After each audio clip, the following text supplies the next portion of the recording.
Greetings, sentient beings. This broadcast is not intended for children. There will be strong language, adult themes, and a lot of cheesy jokes. Cheese. And I'm going to start by addressing the comment Jenny had made in the side chat before we started. As far as sweaty balls. Hey, now, hey, come on. What are you stealing my jokes now? Jeez Louise. No, I'm responding to your joke there. There are some types of cheese, but some types of cheese that will sweat as they age. So it is possible that cheese balls could be sweaty. Sweaty. You never saw that bit, huh? On Saturday Night Live?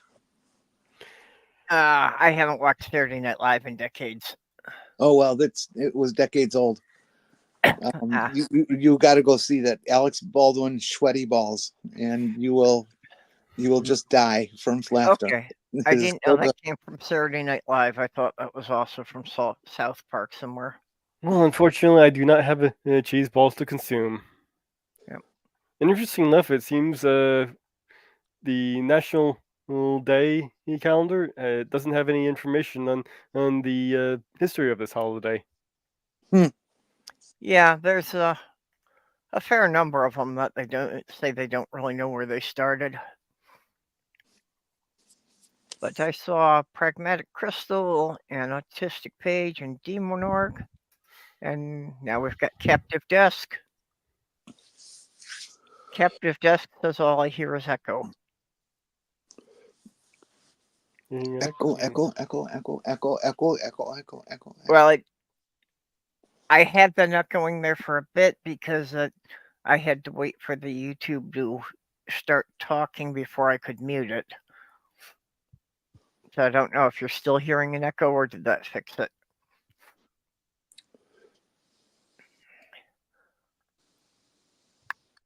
Oh,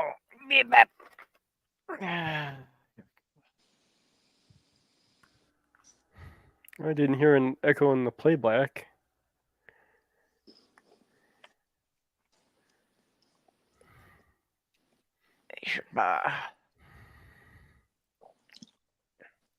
Oh, yep.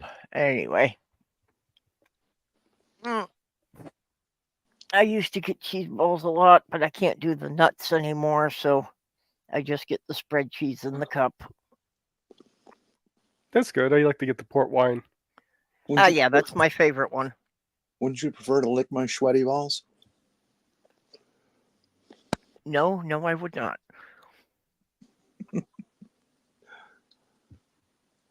Oh, damn. Everybody likes sweaty balls. No, especially not if they're from a Baldwin.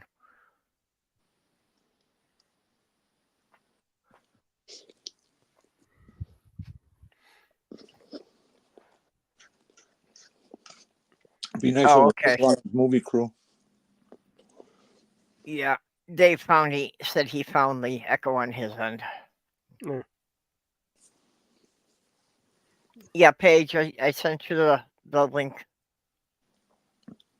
on Twitter.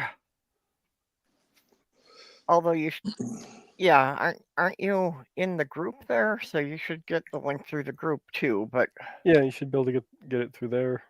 Yeah. I know that Orla was sending you something to the group. So if you're not seeing the stuff in the group, let me know and I'll make sure I add you. Okay, well, I'd like to take a moment here in our celebration of cheese balls.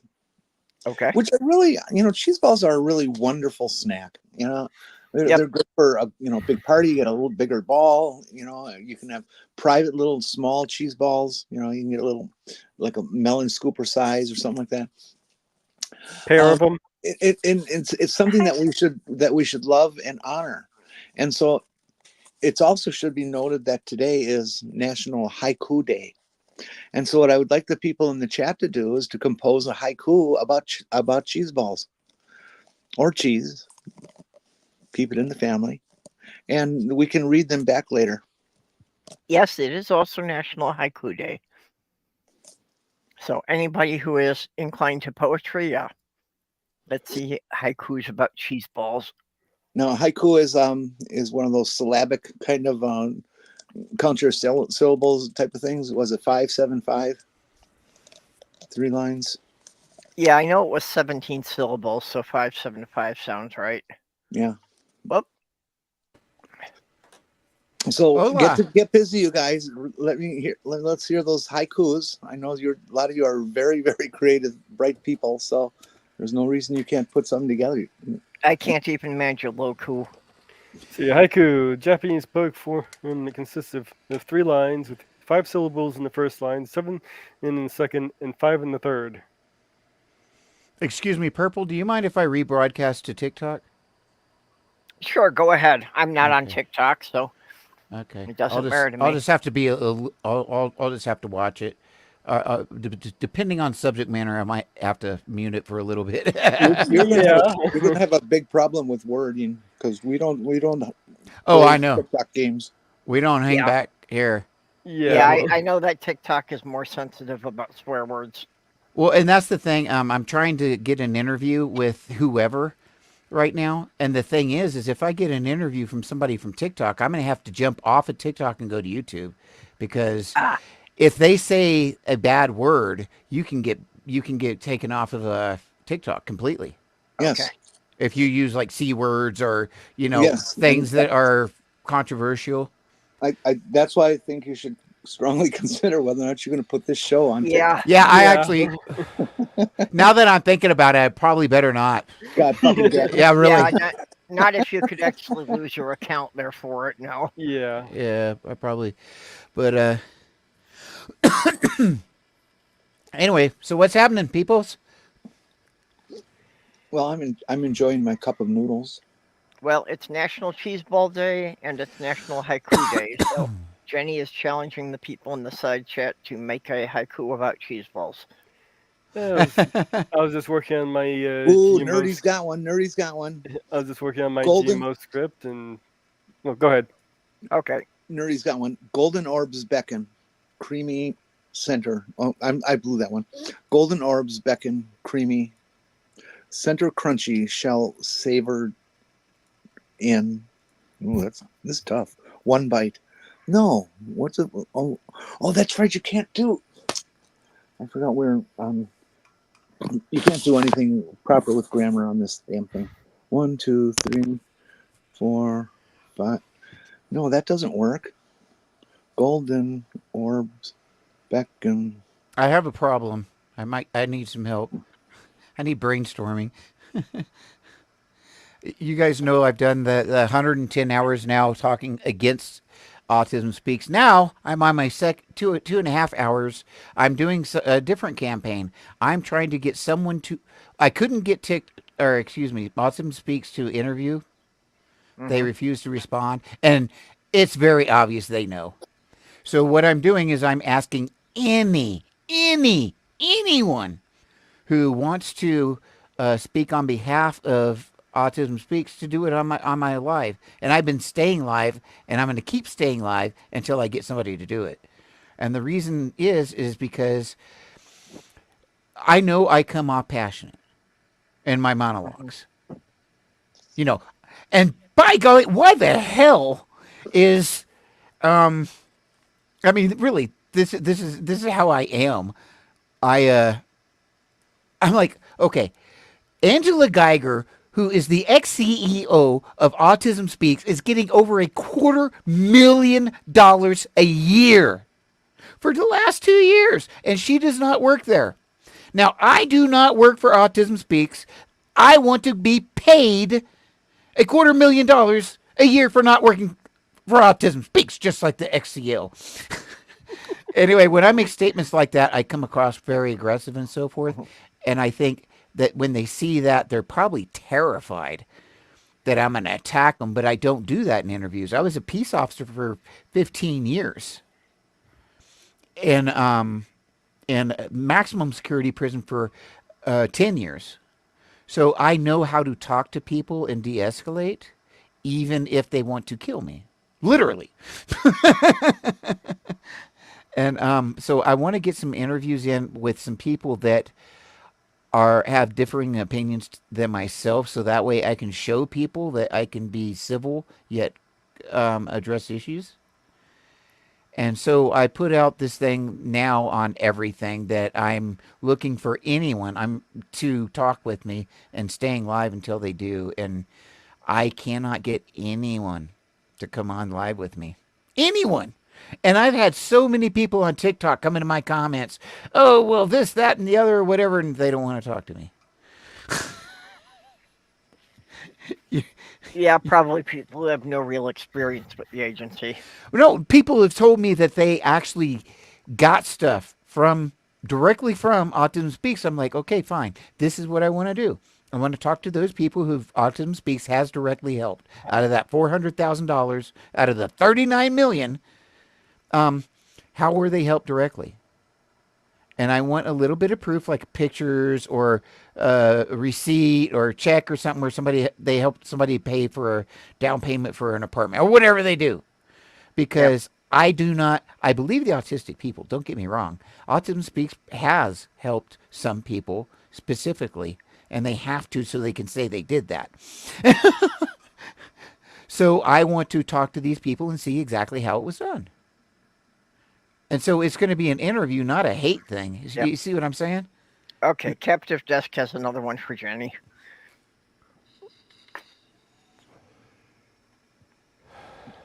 So anyway, if you guys can brainstorm and let me know at some point in time, I'm trying to figure out a way to get people to actually do a dang interview with me. Not be scared. So I don't know anyone who's been involved with them. Jenny, you want to read this one from Captive Desk? Sure. Shveddy cheese balls, creamy joy in every bite. Tongues do the tango. That's really a great line. Tongues do the tango. I like that very much. That really is good. Cool. See, Nerdy, you have to be more specific. Your turn. Yep. Nerdy, you have to be more specific. I'm Team Cheddar.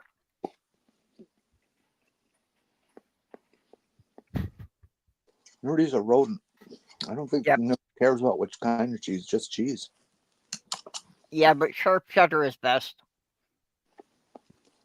Yeah, it's like a raccoon picking which kind of garbage it's going to eat. It's all food. Well, that's what the movie Ratatouille was all about. It was about one rat who was more discerning. Yeah, no, look at all the trouble it caused. I saw that movie.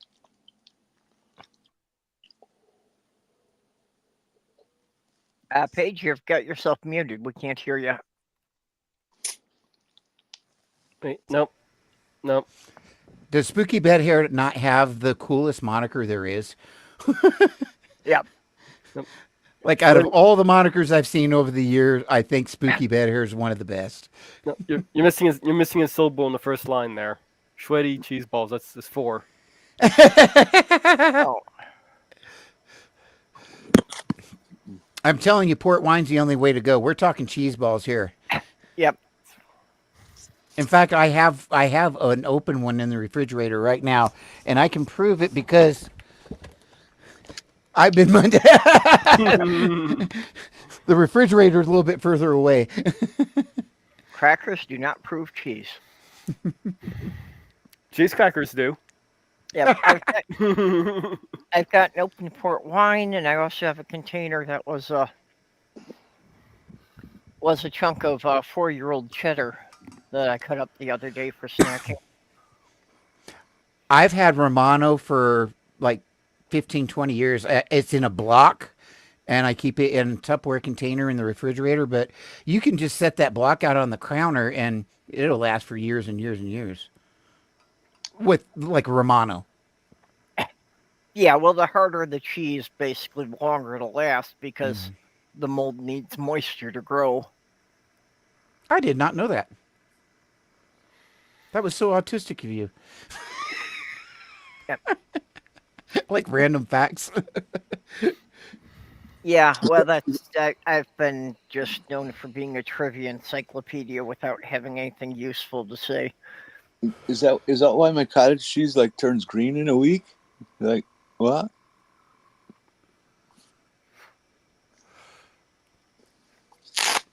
So I have some friends, and they're a younger group, a lot younger than us, but they are very level-headed. They're all autistic, and it's a group kind of like this that's developed over the years. And I I'm in their Discord and stuff. We talk every night now. Um, but I have invited them to come see Purple Rhymes with Orange, and I'm going to continue to. I think this is a really good quality group of people, and I hope they come and meet you guys. Well, I appreciate you plugging for us. Yeah, And always would be good to grow the audience. well, they're all like us. They're all like trans, queer, autistic ish, Oh whatever. yeah, yeah. They're us, but they're like a almost like a millennial version, which might be kind of cool because if we did meet them, then there might be chances for people to, I don't know, mentor or whatever, because they're younger folks. Yeah, well, this is the intersection of trans, autistic, and atheist. It is. It is. Yeah. Like the only thing I'm not is trans. All of us have like Well, 3 labels at least. Dave, we can help you out in that respect. For only $29.99 a month, we can get you into classes that will guarantee to make you transgender by the end of the year. well, Hey, I was thinking that Mage appreciated the support because he's usually the token cis person here. Yeah. Jen, I don't know if you've heard, but and I want to do this, and I should do it pretty soon. My wife would love her and her daughter love to dress me up in dresses and stuff. I don't know why. Weird story, but yeah, they put me in a corset one time, and that was it. But I actually want to go out in town, and I want to dress female, but make sure I look like that I'm obviously a man and go as a cross-dressing or whatever trans person out in town. Like go to Walmart, go to the mall, do all these things. And I do want to record a lot of it, but I want to see specifically experience how people react with me because I know it's going to be different. Yep. And I want What you to look know like. what you folks live through. It'll depend completely on what you look like. What do you mean? Well, I mean, how could I want to put on a little bit of makeup or whatever, but I don't want to be too, because I think I could pass as a woman very easily if I wanted to, but so I want to be like non-passing, but Well, look don't nice. shave for a week. Don't shave for a week. You know what? I should just have like a little bit of stubble. For me, it takes a day, and it's obvious. So Yep. maybe I should do that. But I want to see people's reaction knowing that I'm a quote trans person or whatever else and see how differently they treat me. I think that would be a huge lesson in life. Am I wrong? Yeah, Interesting actually, experiment. I used to do things like that. Mostly I did sensory deprivation experiments. Mm-hmm. And like one time I bandaged up my eyes to see what it was like to be blind for a day. Oh my word. Yeah, and Sloth Girl took me to the mall and I was, to try and navigate an unfamiliar environment, with just a stick to just a cane to tap things. So she came along to keep me out of trouble. So I didn't walk in front of a moving vehicle or something. You know what would be even funnier is if I do another experiment where I do pass and go as a woman, rather than a quote trans person that people can tell a little bit, but literally go as a woman also and see the difference there between being a trans person. Do you hear what you're saying? I hope I'm not sounding horrible. Yes, you are. I'm sorry, I don't mean to. Okay, this is what I want. I want to dress up as a woman, go out into town to experience what a woman experiences. I want to go out as a trans person, dress like a trans person. See, now that's where you went wrong. So I get that experience, so I kind of understand things a little bit better. No, but please correct me. What you just said is that I want to go as a woman and being treated like I'm a woman and see that. Then I want to go dress like a trans woman. How the fuck does a trans woman dress? Well, I know. It'd be the same. No. Explain it. Okay, it's the same thing, but with the beard or stubble. Yeah. Is literally No. Hold on, No. hold on. Calm down. I think the problem here is that I'm being Dave doesn't misunderstood a really little bit. yeah, Dave doesn't really understand the distinction between dressing in drag and trans women. A trans woman, as far No. as I know, just is a woman. Period. That's it. Yeah, he's not talking about wanting to dress as a transvestite. He's talking about wanting to dress and be accepted as a woman to see what it's like. And then he wants to dress like a trans woman. How does a trans woman dress? I'm a trans woman. How do I look in my picture? No, let me tell you, a trans woman dresses like a woman. Hold on. Right? Can I try and explain it? Yeah, go, Mage. All right. From what I'm getting is you want to do one where you are you're basically not passing as a woman, and another one where you are passing as a woman. Yeah, that's the gist of it. Just to see how some trans people that don't pass as well, how they are treated, and then I want to go and not I want to dress as a woman so that I am seen as a woman, so that I see how a woman is treated out in town. And so I'm not trying to be in any way a bad person. I want to learn and do more, and I hope I have not in any way you would not offended you, intentionally be Jim. offensive. But I do want to learn, and I do want to know what your position is, and I do want to know how I missaid it so that I don't make those mistakes again. Okay, Jenny, do you want to explain your position now? I think I explained it quite clearly. Okay. Okay. Take a look at my picture. I'm a trans woman. How do I dress?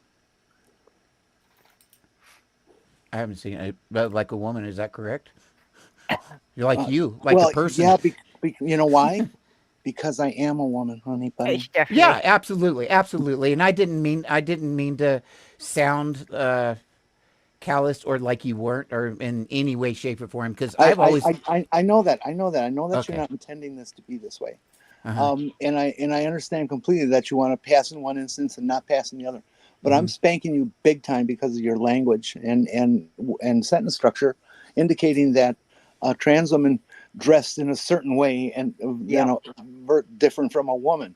No, they don't. No, I didn't mean to infer that at all. You're objecting to there being a stereotype of trans women. Yeah, I didn't mean to infer that at all. I wish I knew how I structured my sentence, but I was stupid. But I apologize. I know you didn't infer that, but you have got to take that on. If you want to be an ally, you've got to take that word usage on. Right, absolutely. I have to phrase things the way you would want me to, because go ahead. Not me. It's not about me. Well, trans people in general. I don't want to. I want to be an ally. People. Trans people. Yeah. Go ahead. No. Just people. Just people. People. Mm-hmm. You want to address people as they would like to be addressed. It has, It's as simple as courtesy. If hold on, if the switch is, let me just explain what trans and cis are. They are descriptors. Mm-hmm. They're like Italian and French. There are Italian women. There are French women. They're all women. Would you address a French woman as senora instead of madame? No, because that's you treat people as they wish to be treated. Right. And see them for who they are. It's called empathy. Yep. So let me tell you where this conversation started. I had made the comment. I was trying to express that I wanted to dress up as a woman and experience the world and pass as a woman so that I see how women are treated. But I also want to dress as a woman that is not passing so that I can see how some trans people are treated out in town. And I said stupid stuff. Is this a thought experiment for yourself? No, I want to actually do it so that I do have those experiences so I can at least in some way have an understanding of how female experiences the world, just a little bit, just a tinge, like out in the mall or at a bar or whatever. And the same thing, I would like to Okay, kind I of want to be. experience that. As, I want to be. I want to be gentle here. okay. Do you have an Do you have an internal sense of gender that leads you to believe that perhaps you No. that's where you land? No, no. I just have so many trans friends that I want to have a little bit better understanding. Anyway, when I said all that, I think that I if that's the case, yeah, I think that if that's the case, you should attempt to gain the understanding from that degree of empathy and that conversation you have with your trans friends, because you will never, unless you personally are experiencing this for yourself as who you are, you will never really get it. Yeah. There was a book in the 1960s, a book called Black Like Me. It was a fairly big seller for its time. And it was this guy who took medications to enhance the melanin content of his skin. Silver nitrates. And just to see, to do, in a different context, to do this kind of thought experiment. right. But it's not, you will never discover being trans, being black, being a woman, being a man, that feeling of identity within your own phenotype is a lifelong thing.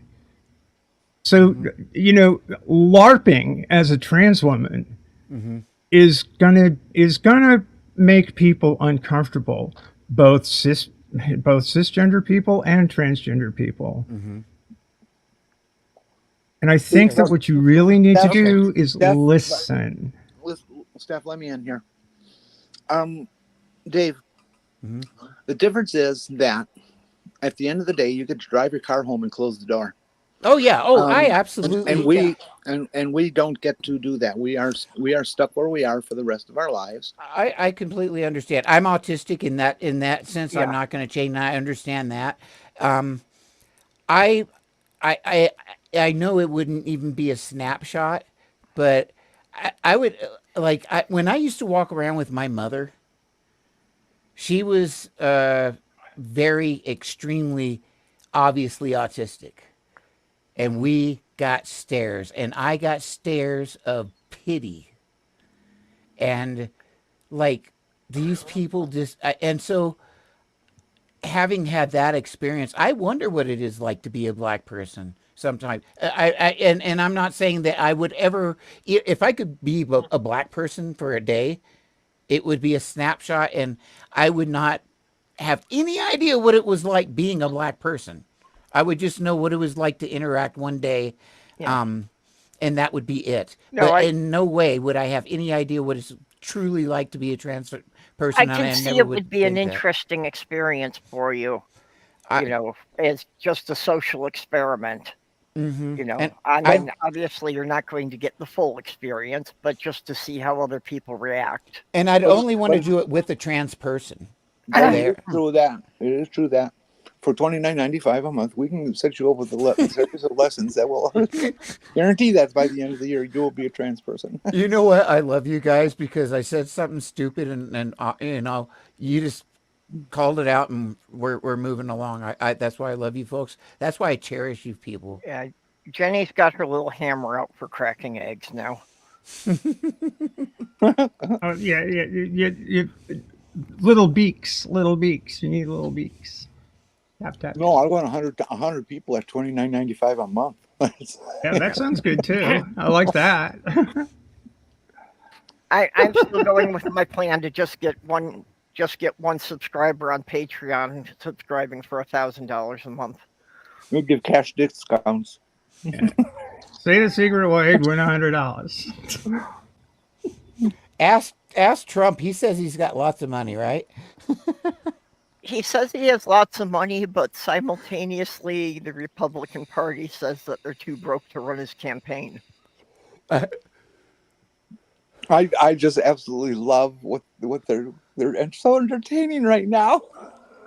Oh yeah, the Republican Party is falling apart ever They since go- Trump's they knees go- took over. They go make this little march from the House to the Senate, all these guys walking around, and when they get to the doors, they got a Woody going, and Marge does too, and serve these people. Oh, we're going to impeach this guy because he's just so terrible. Who? I have one more question for Stephanie, and then I'll shut up. So you were saying that it could be offensive to and uncomfortable for everybody if I was to do an experiment like that. Do you think if I was to do that with like trans friends or something, that context that would be a better way to do it, or should I just abandon the idea altogether? Well, I would explore it with them and see Yeah, what I would their interest is, if their you are reticence if with you are. I'm sorry, Jenny. you should at least talk to them about it and find out what their thoughts are about it. If they're willing to be involved, are they more choosing to say I don't want to get involved in that, and see what they have to say and make your decisions based on some of that input, because these are the people you're going to be doing it with who are going to take the direct heat. Right. Yeah, Well, and good advice. That was you asked me, but Jenny answered. Oh, that's absolutely great. Perfectly. I would have said the same thing. You and talk if you are considering exploring this, do explore it with those people around you who are trans, and work do it with them. You don't just say, okay, I'm going to go to the mall today. I wouldn't do it. I would not do it drag. otherwise. It's just Yeah. And again, there is nothing wrong with drag.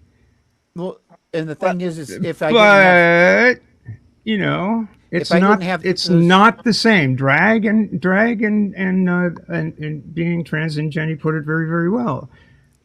We don't take this off. right. And for a lot of us, it's not about the clothes. It just Right. isn't. Right. Well, given that the experiment, what you're describing, I'm not even sure if it would give you a sense of what it'd be like making drag either. And the thing is I wouldn't learn almost anything if I didn't have trans people with me, or people Yeah. that drag people with me if I was to do that, because they would be the ones to point out things, this, that, or the other, and really help me get deeper into understanding. And that's what it would be about. But I wouldn't even think about doing it without, those people around. I just want to know one thing out of this. You bring this up in my head. Why is it that I can go out on the street in my usual skirt and top and that sort of thing? I typically wear long skirts and that sort of thing. And I generally don't get red. I don't get hassled, and that's been going on for like 40 years. That's cool. But I wear my Taylor Swift lookalike glitter swimsuit, and everybody's upset. Right. Why?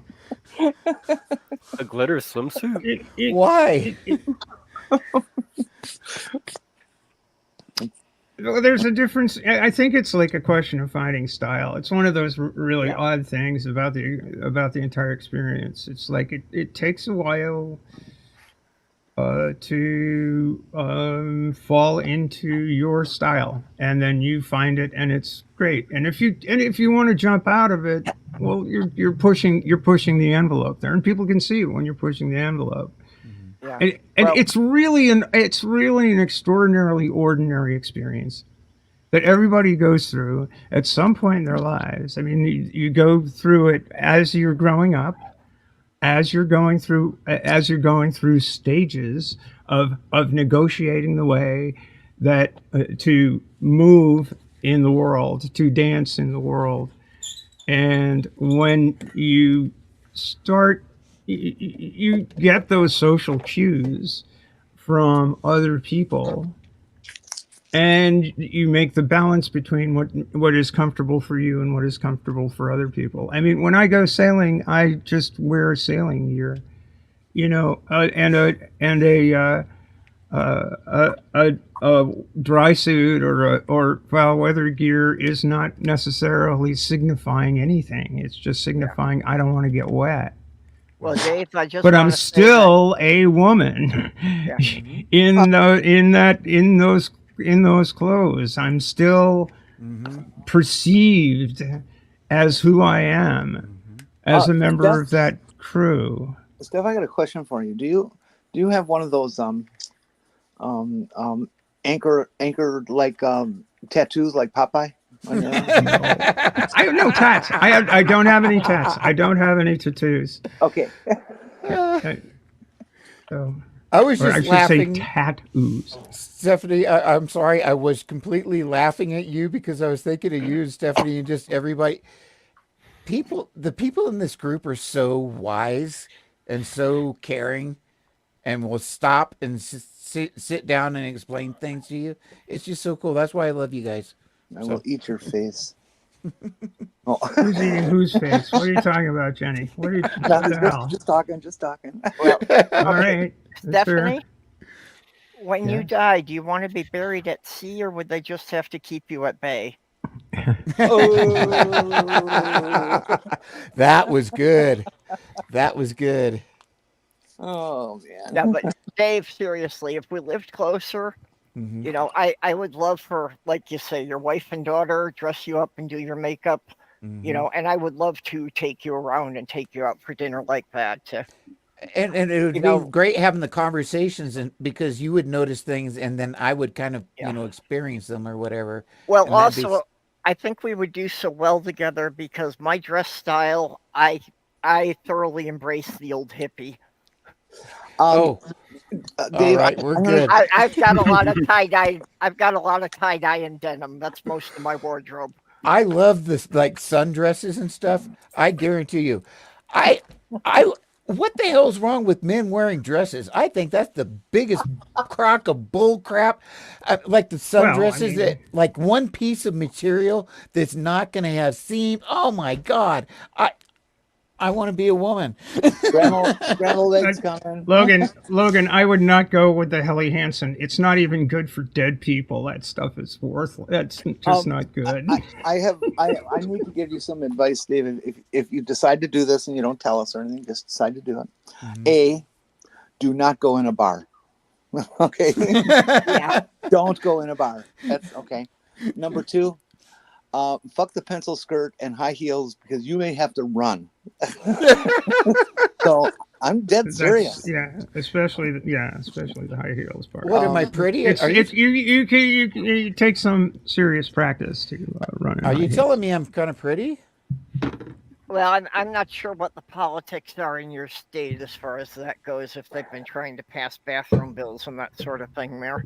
Saying they might get your ass kicked by some asshole. Well, it might get you arrested. Logan, that's a great idea. Dave, you know what you might want to do is talk to your friends again and see if they have a contingent of femboys that they know that they can chat with and they have you chat with and stuff, so that you can without having to do the experiment yourself, that you can learn enough from other people that you'll be satisfied.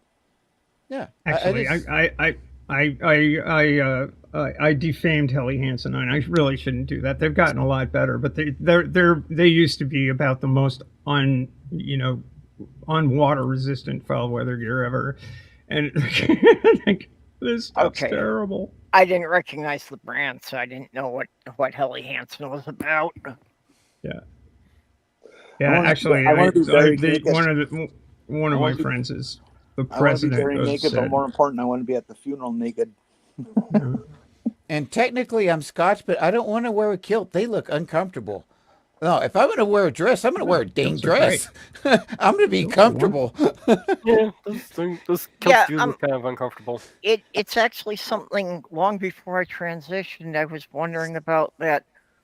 It would make more sense for men to wear skirts in the summer, and you wouldn't have nearly as much of the sweaty ball problem. Yeah. And you really need to have the legs You know, for a men, kill. I think men need the culture's better stupid. ventilation down there, definitely. Hi, Culture Glover. is stupid. Plus, you get to wear a sporin. You know, that's I would really recommend a rather nice. 1950 And if you really, style I'm sorry, a 1950 style house dress with either one full or two moderate petticoats and a pinafore. You'll look great. Okay, no, nope. We're not going there. Nope, we are not going there. My wife and my daughter put me in a corset one time, and I never again. Oh, nope, nope. well, Gary Merrill, who was married to Betty Davis. He's from Maine, or was from Maine. He's actually buried I think, in a cemetery in Portland. But anyway, there's an island in Casco Bay called House Island, and he and Ms. Davis owned that island. There's one house on House Island. It's rather nice. But he used to come into Portland all the time, and he would always wear a dress, always. And you just used to be oh, there's Gary. You know, it's like, whatever. He's just walking around because I feel comfortable with it. You know, I'm good with it. And it was not, it was just a thing he did. That's all. And That's cool. Nobody gave a shit. That's cool. If I could get away with it, I would totally wear dresses. I'm not joking, because I think the gender thing is stupid, and dresses don't have the seams and stuff that with pants and stuff. And I'm autistic. I hate most clothing. I hate it. I wear this all the time because wind and stuff will touch my skin and it hurts. But like on my lower legs, I'm a lot better. You know, it's like tougher skin or whatever. Dave, Mm-hmm. if you want men wearing dresses to be normal, then wear a dress. Start wearing a dress. I know. Yeah. I know. Be You're Gary absolutely Merrill, right. you know. Try Be a to latter-day start a Gary Merrill. trend. The only problem is it's far more like this is But why there never used Jen- to be. It's just Jen, I am a man with cojones about that size, okay? I don't have those kind of cojones. Okay, Maybe- Dave.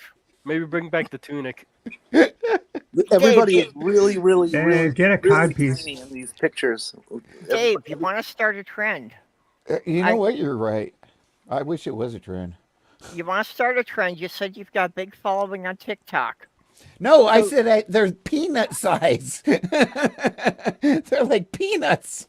No, you I said don't on come to TikTok you've got a lot of followers. Oh, do I? So, we'll start a TikTok challenge for all the men to go out in a skirt one day. Oh, wow. That would be fun, actually. I don't have enough followers to get it done at this point in time, but that would be fun. Hey, But Glober those- Mom, you want to get pissed off? I don't have to shave my legs because they're absolutely bare naked, always. And this is why I don't like you guys, because I'm talking to trans people, and you're like, okay, fine. If you want to wear a dress. And I am too scared.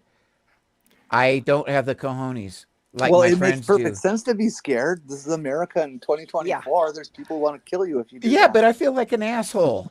Because here are my friends that I've had for years, and I'm like, fuck that bullshit. Well, this is an example of a chiton, and it's a tunic that was worn in ancient Rome by men. Yeah.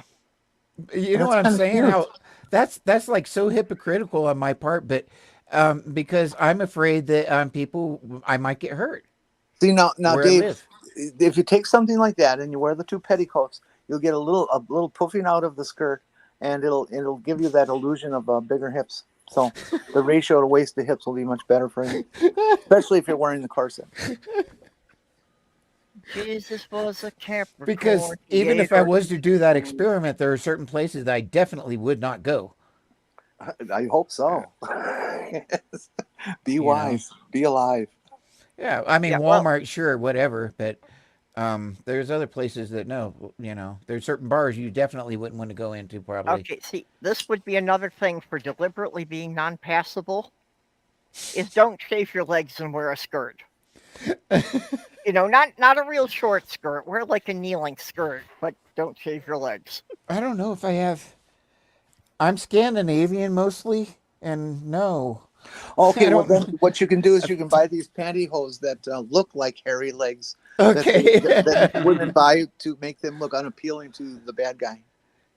Yeah, actually, I've seen like entire Sasquatch suits that you can wear just Yeah. to look like you've got thick body hair all over. Oh my. Or go invest in a pan costume, you know, like with the goat's feet and Oh yes, yeah, that would be rather good.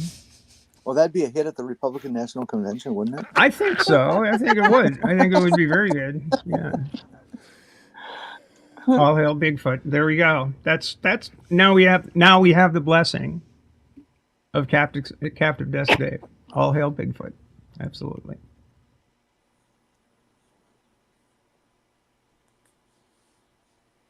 Well, that was fun. Okay, I'm going to take off, you guys. See you later. oh Later.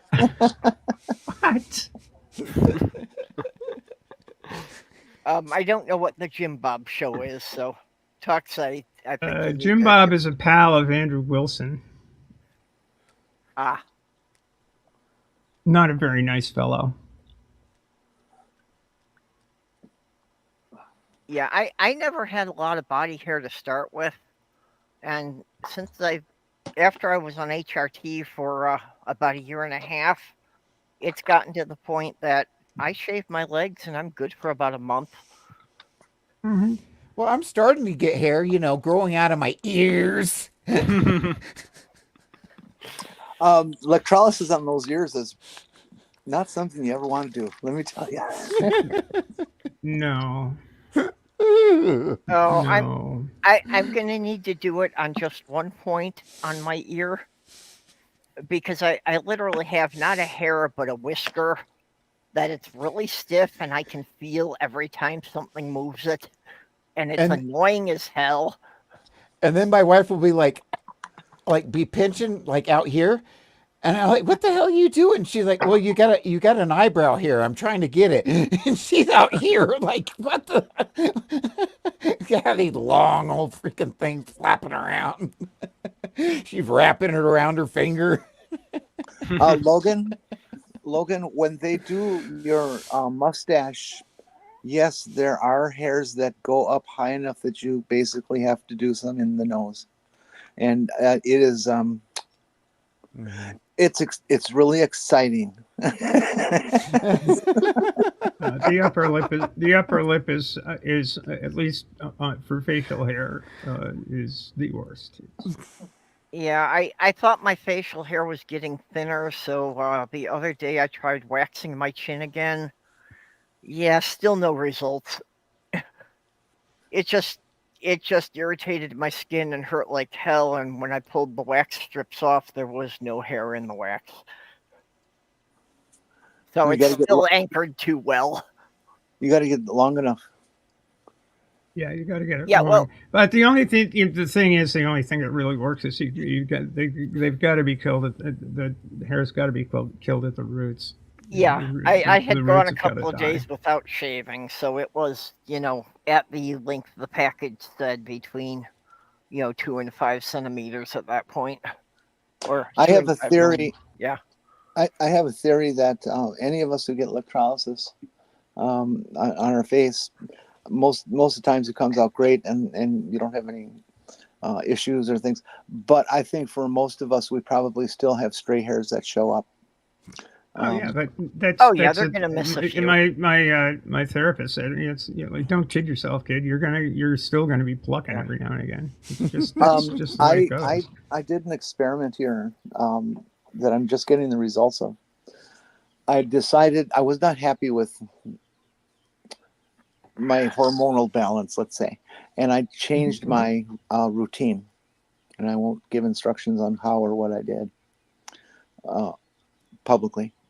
And all of my facial hair stubbles have disappeared. Yeah, and within a span of a couple of weeks.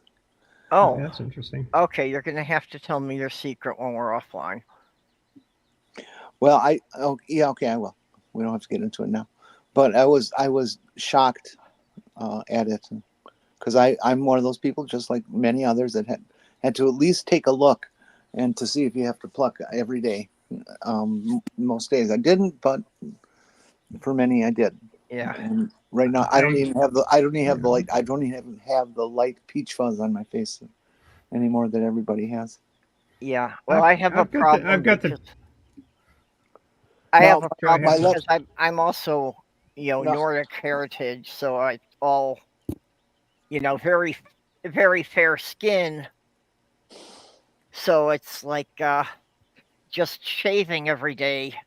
I wind up with so many ingrown hairs then that I've got, sores on my face, and that doesn't help either. Yeah. The difficulty was my left eye did fall out. But I was able to put it back in, and it kind of works.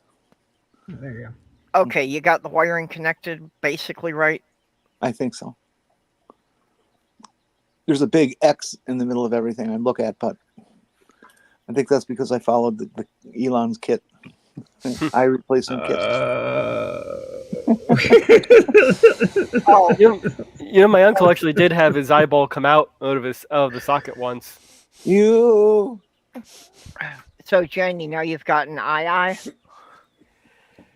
Yes, I'm working on becoming a human eye. I'm just trying to get that finger to grow much longer now. You've probably those of you who've been on Neil's show probably have heard him tell the story about when he was a bouncer, and that involves somebody getting their eye popped out and they put it back in and stuff. Yeah.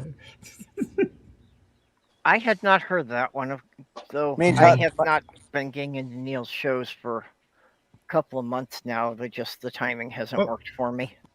He's an Well, interesting fellow. you're in luck because he hasn't been doing shows for a couple of months now, but he's coming back. 604. Yeah, just took a little time off. Yeah, I did hear him say that he's going to reduce it to only doing those once a week now. I think he said on Saturdays to do the deconversion stories. He is such an attractive man. Jenny, He's a wonderful guy. You were about to He's ask me a something? big fellow. and Neil smart. is very tall. Very personable and very smart. Very intelligent. Okay, Yeah. everybody has to promote Neil because I've already reserved all the trademarks for the toy line of atheist biker pirates from the internet. We're talking about Neil the 604 atheist. Yeah. That's who we're talking about. For those of you watching. Oh, Dave, Yes. who are we supposed to cuss out live? I'll do it. I got no problem. Okay, just double check that that Page is not sending this out on his Twitter before you start cussing. Yeah, all right. Fair No, enough. no, I don't have my Twitter on. Okay. I don't have TikTok on or anything. Actually, Well, I surprisingly, was when very you- pleased to. I was very pleased to see Forrest Valkai tell a transphobe live on air to fuck all the way off. Oh yeah, I saw that clip. That was fabulous. I didn't see that clip. Can somebody post Oh, Forrest and John on Skep Talk about I don't where it is in the thing. It's that? Yeah, it's you the can find it's- it later and just post it in the. it's in the DM last group. it's the last call of the show, and I was the call screener, and the guy gave his pronouns as attack helicopter. Oh, well, and I told the guy, I'm not putting this in, in the pronoun field, because you give the pronoun field as blah blah blah blah blah. So I'm not putting it in the pronoun field. I said, however, I'll make a note for the hosts that they're aware of the fact that your pronouns are attack helicopter. And the producer did that too, or Morgan was producing the show. So Morgan does it. It's like, no. It's like, hey, this guy gave his pronouns as attack helicopter. Yeah. And Forrest started out the call. The guy was calling in to talk about about religion and he just had a weird topic that I didn't quite understand, but he really wanted to get to the religion topic, and Forrest wasn't having it. He said, no, we're going to first address this. You do realize how shitty that is, right? Or do you not care? And it just started out that way, and the guy goes, "Oh, I want to talk about religion." He says, "Oh, yeah, well, we can get to that, but we're going to deal with this first." John goes, yeah, that's really, really shitty, but yeah, we can move on." And Forrest goes, "Oh, yeah, well, I'm not moving on. We're going to talk about this first." And it was just the most remarkable piece of vocal allyship that I've seen in a long time anywhere. Just great. So I commend that to you. By the way, Perp, did you notice that I customized my second line in my name tag just for the show? Oh, that's cool. No, Do you guys Oh, know this okay. lady? Do you guys know this lady, Gabby? Do you guys know her, Gabby? Nope. nope, not familiar with her. Okay, she's on TikTok and she is a pro wrestler, or she's getting back into it. Oh, that Gabby. Yeah, I know who that is. She's bad. Man, I love her. Like, she does all this nutrition stuff and stuff like that. She talked about a lot of stuff, but man, she is an awesome Let's see the creator. picture you got of her. I think she's out of doing a nutrition thing right there. Yeah, okay. Did you see her before she transitioned? Yes. Okay. And she was hot then too. She's just hot. Any way you look at it. I love had that. I love that for the we can always tell department. What do you mean Well, what do you mean? they look at a trans person and say, "Oh, well, we can always tell if you're trans." Well, no, you can't. No. And, yeah. how about this one? What, can you tell they're trans? Well, no, they're not trans. And then you show them the before picture, and they don't believe you. I had a friend who, was born with a penis, but from the start, never looked male. That at best, he looked like a tomboy. He didn't identify as trans or anything. He just dressed in completely male garb. He looked like a woman trying to dress in male drag. And I wish I could post pictures of him, because that would so fuck up the trans, because he was just an absolutely adorable woman, even though he wasn't trying to be. So a funny thing happened to me just recently. I've had this creator contact me, and these other creators are like, "No, you really got to meet this group of people, blah, blah, blah, blah." And I was like, okay, whatever. And so I met this group of people and ended up going on Discord, and I've been talking to them for about 2 weeks now. And then last night, I find out that like half of them are trans people too. And I was like, duh. Oh Yeah. That's literally what I put. I put duh, of course. Well, especially with autistics, we seem to just accidentally find each other without realizing we're doing it. And that's why I love trans people, because I identify with them in a lot of ways, just on a, I guess, psychological, intellectual level, or I don't know. I think our brains are similar. Yeah. Well, I did see a study that said that autistic people are 3 to 5 times more likely to be trans than the general population. Yeah. And now that I think about it, Stephanie, to answer your question, if I could, like tomorrow, present as a woman, and as far as me, I would be comfortable with it. I wouldn't care. But I can dress as a man too. I don't care about clothing, I guess, but I could present as a woman and not give for me personally. Now, out in town, with the harassment and stuff like that, no, that's not something I want to deal with, to be very honest with you. Is that kind of what you were asking? I'm sorry, I missed that. There's a person calling themselves Tarot Destroyer in the side chat who's a complete Delta Bravo. I've checked out their channel. Yeah, I and, saw the yeah. first couple of I just messages there. And I wasn't timed him sure. out for 24 hours. You can take whatever banning Okay. efforts you want, but they won't be back. I appreciate that you made a. Hey, I'm a on mod that. on the line. I get Yeah. all kinds of. I do that all the time. Okay, so I was saying to answer your question from earlier, I know that like if I was to dress in women's clothes or whatever, I would be completely comfortable running around the house or as long as people weren't harassing me, I wouldn't give a care. In fact, I'd probably prefer it. Like I said, because women dress in more comfortable clothing than men. I know this for a fact. My wife has taught me, Dave- and my daughter has taught me. Dave, how long have you wanted to do this? About a year or two since. No. 3 years. How What's long that? have you wanted to do this? What do you mean?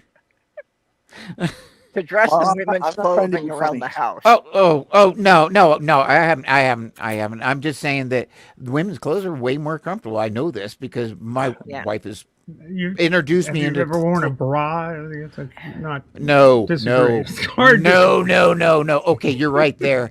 I know about bras. That's horrible. But a lot of clothes are just that bras don't count. That's why, like my daughter, when she comes in the house, as she's walking in the door, she's doing the under the shirt thing because she's autistic and she can't stand them.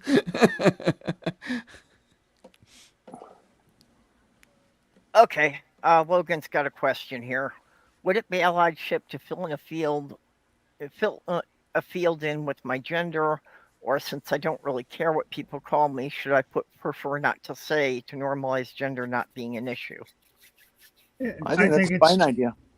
I think that's a fine idea. I think it's go ahead and do that. I mean, it's yeah. I think so if you have the opportunity to. But then again, I am and have always been very binary in my gender identity. So it's just one of those things. Yeah. Do you think those little things are helpful, though, to do those little things? Okay. Yes, I do. Well, one more thing of why Minnesota is such a good state is there is an option on the driver's license that you can choose male, female, or X.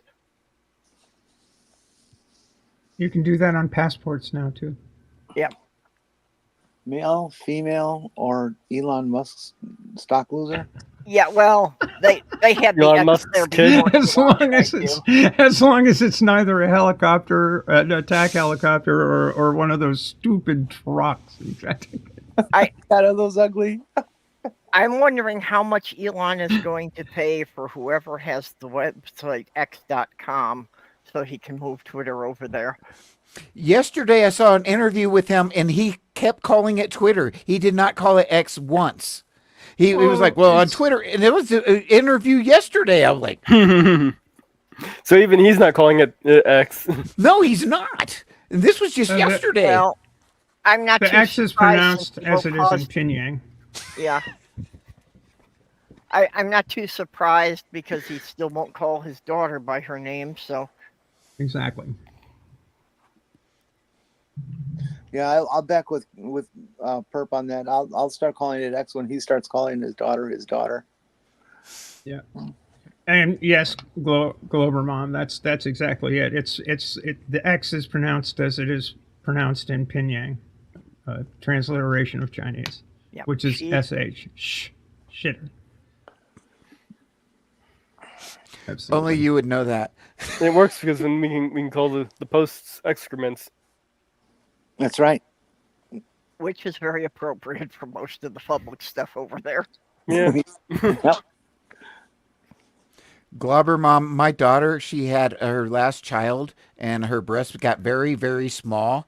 And now she does not wear bras at all, ever. But she's autistic. They're not comfortable. They hurt. Yeah. Yeah, I don't have enough to need me to wear a bra, which is kind of interesting because my nipples just don't go down anymore, so they're always poking out no matter what I wear. Well, it's cold in Minnesota. I can understand that. You know, You it's, get it's pasties. always nipply up there. No, Lee she- press on nipples. They even show up through armor. No, my daughter uses the bra things for when she was pregnant. They're like little pads, like little pasties or something, Yep. and that's all she uses now. Yeah, actually, If she's going out. maids, they actually do sell little pasties that are specifically made to create the bumps there in your clothes. Yeah, that was actually from a comic book. You can buy artificial nipples to wear on your chest wherever you so choose that give the impression through the clothing of an actual nipple there. Wow. And some women Just women don't wear them in Salem, Massachusetts. They'll think something's wrong. Well, for a lot of women, I think, like Jenny was saying, they're real conscientious about that. You know. I have found it to be a fairly universal angst with trans women is you know who I should say who are seeking to pass that A, breast development, and B, nipple structure, and that those things are very symbolic and very important to them, and I understand that, and I will never put them down for being so obsessed with the bodily shape. I don't know what to say. Concerned. Okay. Concerned. Yeah, that's fine. Okay, now I want to go and buy some of those just to see how long it takes somebody to notice that I've got 3 nipples. That's what I was referring to with the witch's tits and witch's teat, which is what they call that third nipple thing. Yep. That was something that the judges would examine you for. Oh, you have a third tit. Any mole anywhere on the body it got to at one point in time. Yep. So that basically, if they wanted to unlife someone, no matter what, they had an excuse if they really wanted to. Yeah, that's true. Yeah, and if there was just an attractive woman they wanted to fondle, they could accuse her just so that they could do that. I had this mole. It was a good 3/8 of an inch in diameter, and got at least 3/16 or so tall. It was on my ass, and until my German Shepherd decided it was something to eat. Wait, my wife is Hungarian, and she is technically a 7th generation witch. So does that mean she's got 2 witches' tits? You'd have to ask her. Oh, hey, 7th generation witches are supposed to be particularly powerful. I don't know. She's a witch like people are Catholic. Like you work with them for 3 or 4 years, and then one day something comes up, and they're like, "Oh yeah, well Lent's coming." You're like, "What?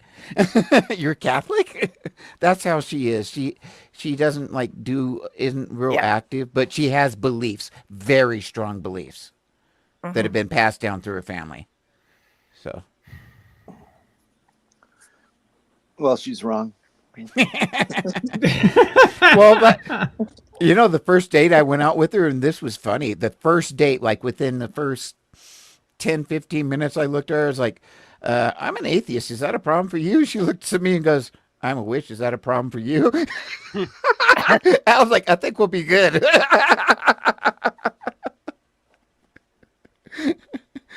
She's ADHD and on the spectrum, so she can be pretty blunt too. But she knows when to put on the BS with neurotypicals, I guess.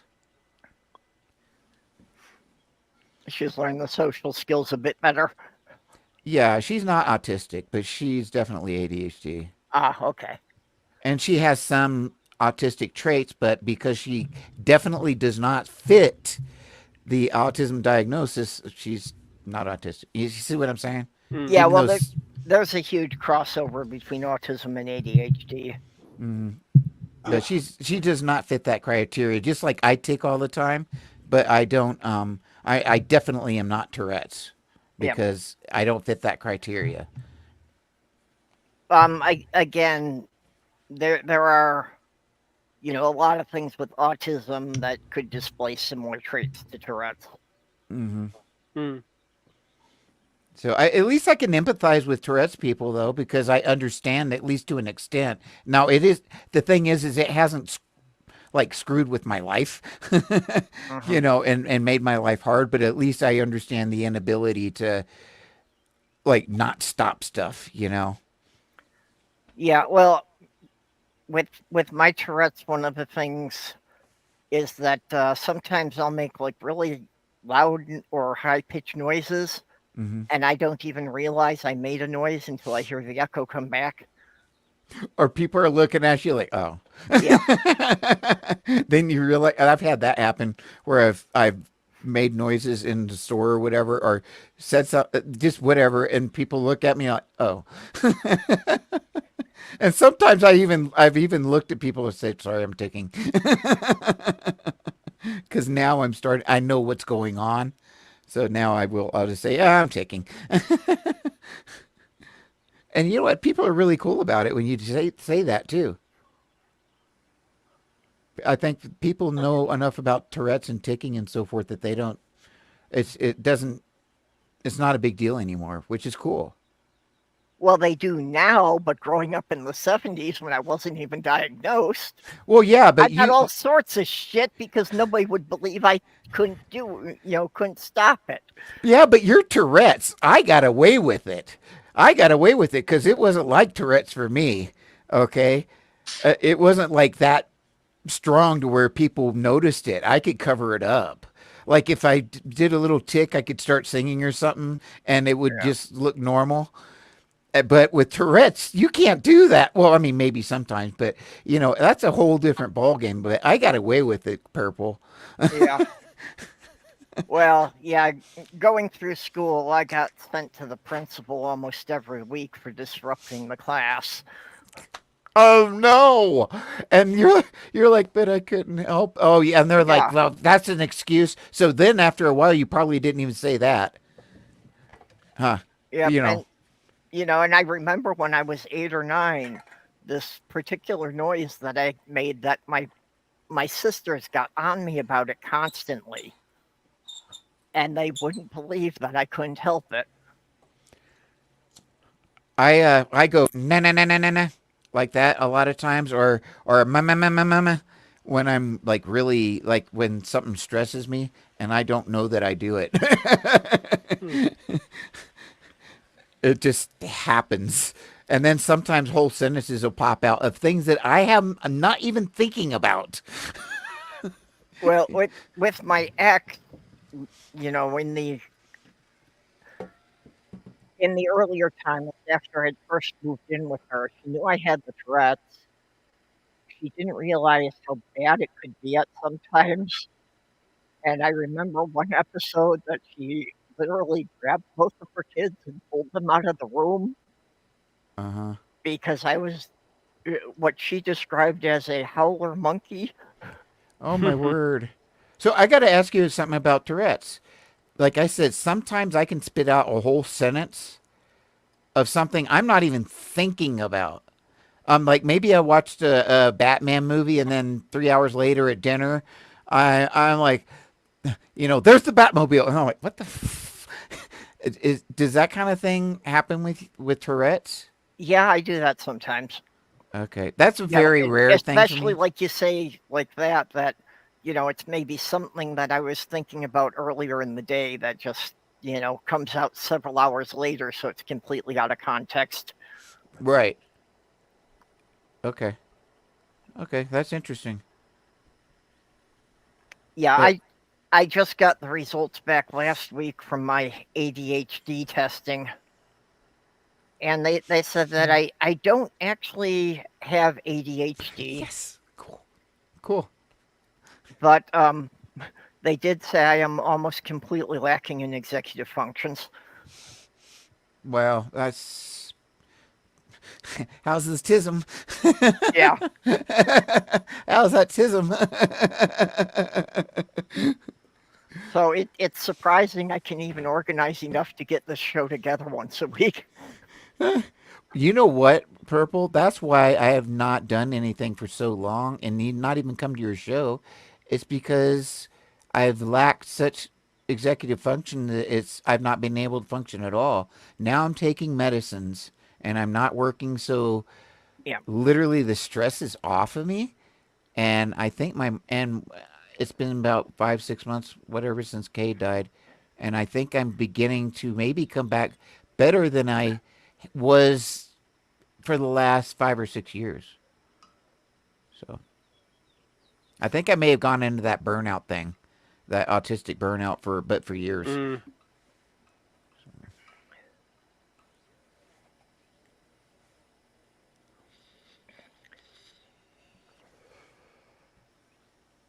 Ah, crap. I am medicating right now. Yeah, Stephanie had Oh, you're muted, Steph. suppressed this. Stephanie had suppressed this Tarot Destroyed person on the YouTube, but I can still see him in StreamYard. And now it turns out they're a flat earther as well. So yeah, we're Yep. definitely going to block this person off the channel. Okay, well, as soon as it pops up on the in the YouTube chat, if it does, I think I can find their previous thing. And Yeah, get rid that's a of it. level of stupidity I just don't want to deal with here. So I told you about this group of people that were autistic. I don't know how they knew me, but evidently they did, because I talked to like 4 of these people a little bit one evening. The next day they had a live stream. So what do? Now this is autistic people. It's a protest against Autism Speaks. I get in the chat. I love Autism Speaks. Nothing. Okay. I love ABA. Nothing. They and then I realized I was made. Those people knew who the hell I was, and they knew I was trolling. And so finally, I put, I'm just here to troll. Nothing. And so finally, I was like, I don't feel seen. My point is, I don't know what happened, but these were all autistic people. And the moment I got in there and started heckling, they knew exactly what I was up to. And if I had done that with the group of neurotypicals, they wouldn't have gotten it. They wouldn't have understood. And so then I realized that entire group was very autistic, and they were my people. Hey, I need to I need to offer something here. Logan, there's no reason you can't do the reading now. None whatsoever. Even if it's just a Dick and Jane book. Even if it's Zip goes to Washington, you can read it now. Just go ahead and do it. Yep. Way to go, Jen.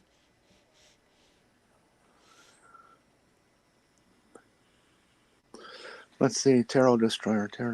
Oh yeah. Hey Tarot, take your computer and shove it up your ass. Thank you. That's okay. I think I've. Yep. Banned. Yep. I think they're And coming your- in and your with. private I subscribers. think they're coming in with multiple accounts at the moment. Yeah, they're probably changing like one unprintable character to You know, make. I just noticed through StreamYards, if I click on the 3 dots, I actually have an option to ban this person. Is it, and that's good. the Yeah, I just found that too on StreamYard. Oh well, do it. Let's see what it looks like. I already did. Is Colossia a mod on your channel? No, I don't think I ever made them a mod. Well, you should. Okay. They're one of the best mods in the business. Put them. Yeah, Absolutely. I know I've seen them in other side. Now, see, this is what I hate about that little heart there. Until somebody posts another comment and they scroll up a little higher, I can't hit the 3 dots on them. And they're using the same type of what do you call it? Emoji or not emoji? Um, Avatar. avatars coming from the same generator. It looks like. Yeah, that little I- heart thing right there is such a pain in the ass to have it. They should put it up maybe next to the three dots in the top, up next to a top chat and all that. Live chat, top chat. That'd be a better place. Yeah. I get to do the next delete. Okay. Well, if they show back up, I'd like to try banning them myself. See if it Yep. how it works through the StreamYard thing. That'll be useful, in situations where you're not here and I need to take care of something. Yep. Mm-hmm. Okay. At this point, I think pretty much everybody in the side chat is. Oh. Well, I'm just saying that Colossia and I work on the Lines channel. We both know the drill real well. Yeah, I didn't realize They're that you were pro. the, Let's put it that way. I didn't realize you were the one screening when that Forrest Velcro thing came up. I just saw the clip and Forrest mentioning about the what they put in the pronouns. Yeah, maybe put a clip, a link to that clip in the DM group later, so I can check it out. Yeah. I linked I linked my video in praise of that whole thing in the Discord, so it's there, and I also linked it in the side chat here for anybody who's interested. Hey, Steph, I have a question for you. You may or may not know this. Have you? My brother's father was a famous sailor in England, and the ship that was from the Pirates of Penzance, that ship that was used in that movie, that was his ship. Yeah, Okay. really? His name was Charles Rogers McClendon. I don't know if you ever heard of him or not, but he was ship captain and owner of a bunch of the tall ships. That's what he did. I don't know much about him, but I was just wondering if you ever heard of him. No. There's probably lots of captains out Well, there. the and sailing owners world still. is a small world, but I don't. That's one that I'm unaware of. And tall ship people are a very interesting breed.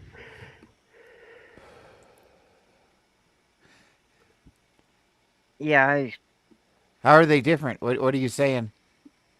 Well, they've got more masts Oh, and more yeah. different sails and all sorts of stuff. And Oh, it's, yeah. you Complex know, as hell. yeah, you super get complex. There's a lot crew to just 'em. Keep those going. Mm-hmm. Well, even To just go doing being a single person on a lateen rig, a small lateen rig, that's a lot of work by itself. But I mean, yeah, you're, easy. yeah, but that's you. That's you. Lateen rigs are simple as all get out. It's Yeah, I'll take that to mean it's one of these things that with practice it doesn't seem so hard.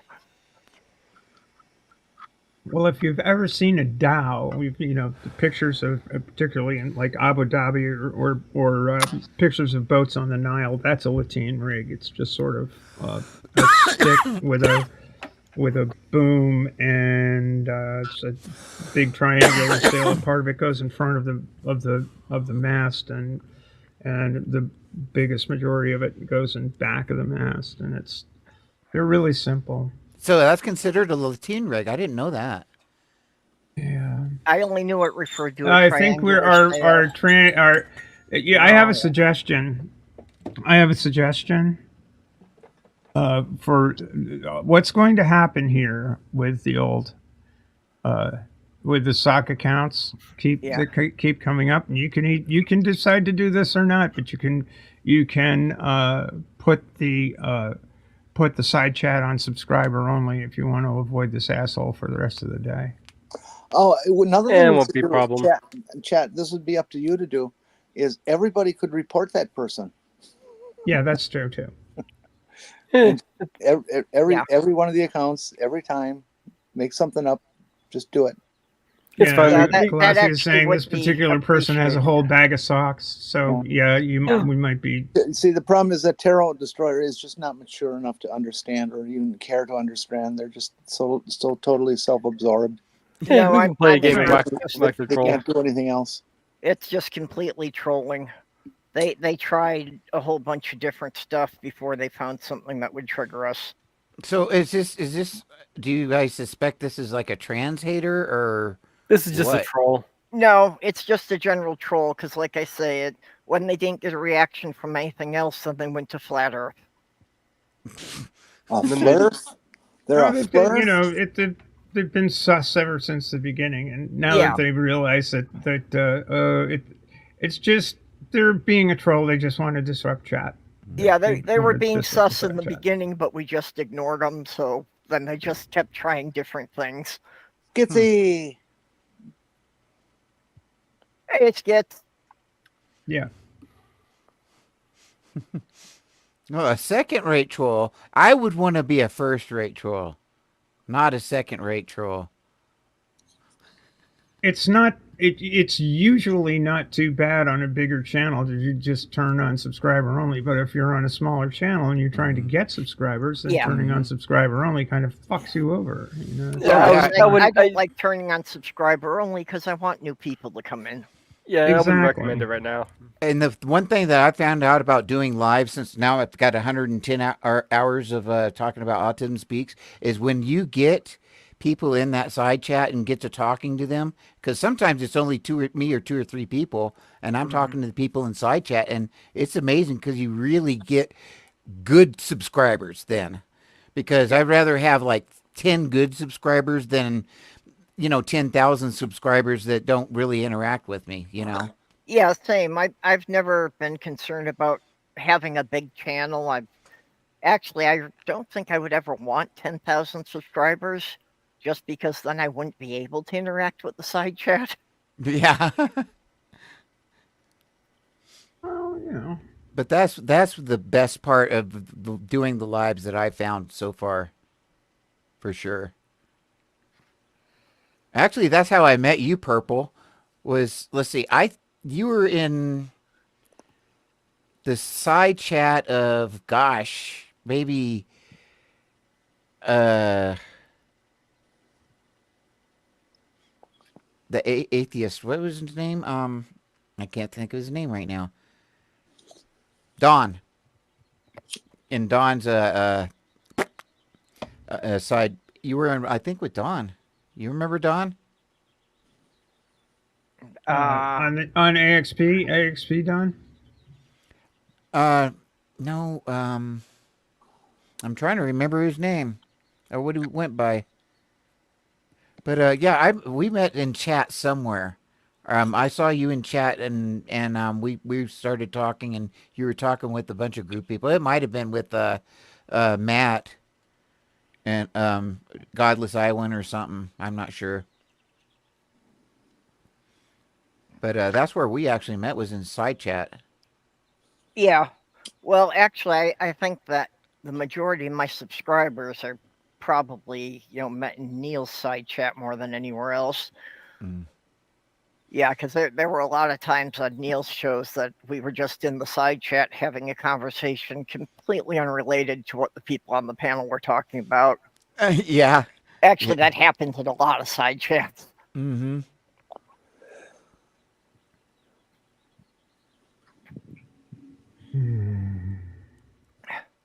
Yeah, and if the chat scrolls by Another. too fast, I can't keep up with it. So Another freaking atheist. That's who it was. Another freaking atheist. Remember him? no, I don't remember that account.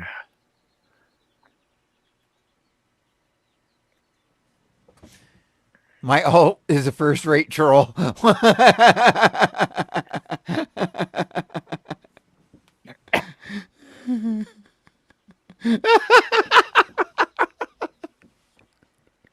Thank you for that. Yeah. That was kind of beautiful. I think I've been wasting time here because, if I had started a Woo channel 7 years ago instead, I could just be Oh. selling little bottles of colored water for $50 each, and I'd be living a lot better than I am now. Yeah, but you've got this problem, Purple. Yeah, my Damn problem. conscious. My problem Integrity. is having ethics. Yeah. Yeah, If I could have my ethics removed, I'd be a lot richer.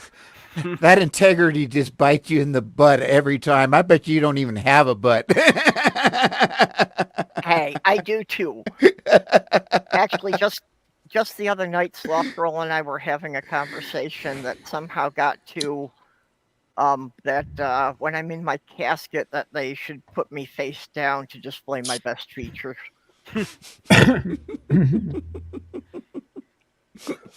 Face down, feet up, huh? Upside down and head over heels. I've gotten asked that a lot of women half my age would envy.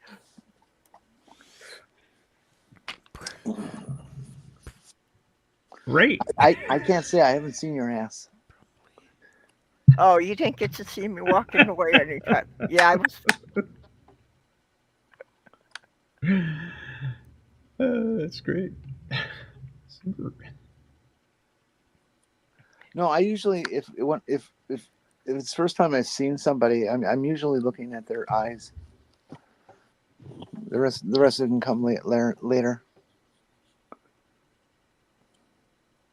It won't, but I can pretend it would.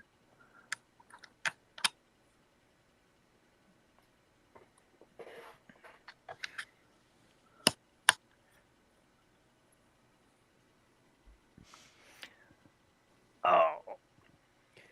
Let me keep got scientific consensus wrong. Here's a like for my alt.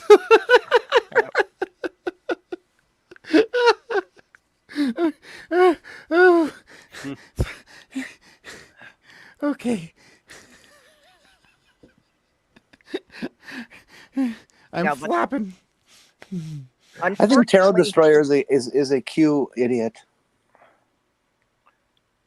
Yeah. They're Yeah. just a fucking troll. That's all. Yeah, they're a Just troll, but yeah, goddamn they're troll. picking up on a lot of the Q stuff. They're probably somebody Those who are- spreads the Q stuff. They probably bow down to Aaron Rodgers. Yeah, and they're also diverting the show, so let's forget them. Yes. That's the beauty of good mods. You don't have to worry about these assholes. The most important requirement for my funeral, and I've got to find somebody who's going to outlive me to carry it out, is that they have to hire a ventriloquist to sit in the front row and respond to all the people who come up to the casket. There you go. Did you guys see the guy that recorded a video or made a recording and had it in the casket and turned it on? He had his people turn it on. And basically he started making jokes from the grave, literally to the family. I guess he knew he was going to pass. Did you guys hear about that? No, but yeah, we could do that. We just put a little motion sensor on the side of the casket every time somebody walks up. Yeah, a friend's grandfather had recorded all these things where he's like narrating his whole life in these tapes, and they had it playing during his funeral. Well, so as you walk in, you hear his voice and over the speakers. Oh wow! Doing all this, it was on a loop too. So you Hey, with face recognition software, I could even record a specific clip for each of my siblings. Glober. I love it. Queefanon. I said Queef once out on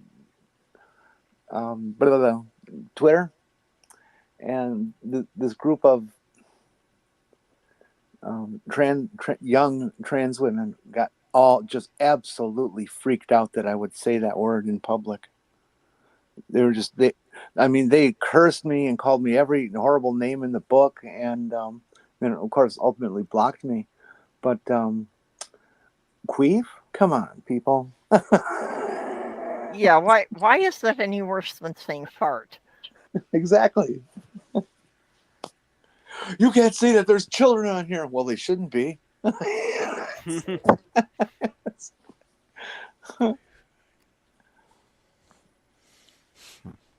Okay, yeah, I should also, just put a set of my mechanical claws in the coffin so as they start to lower it.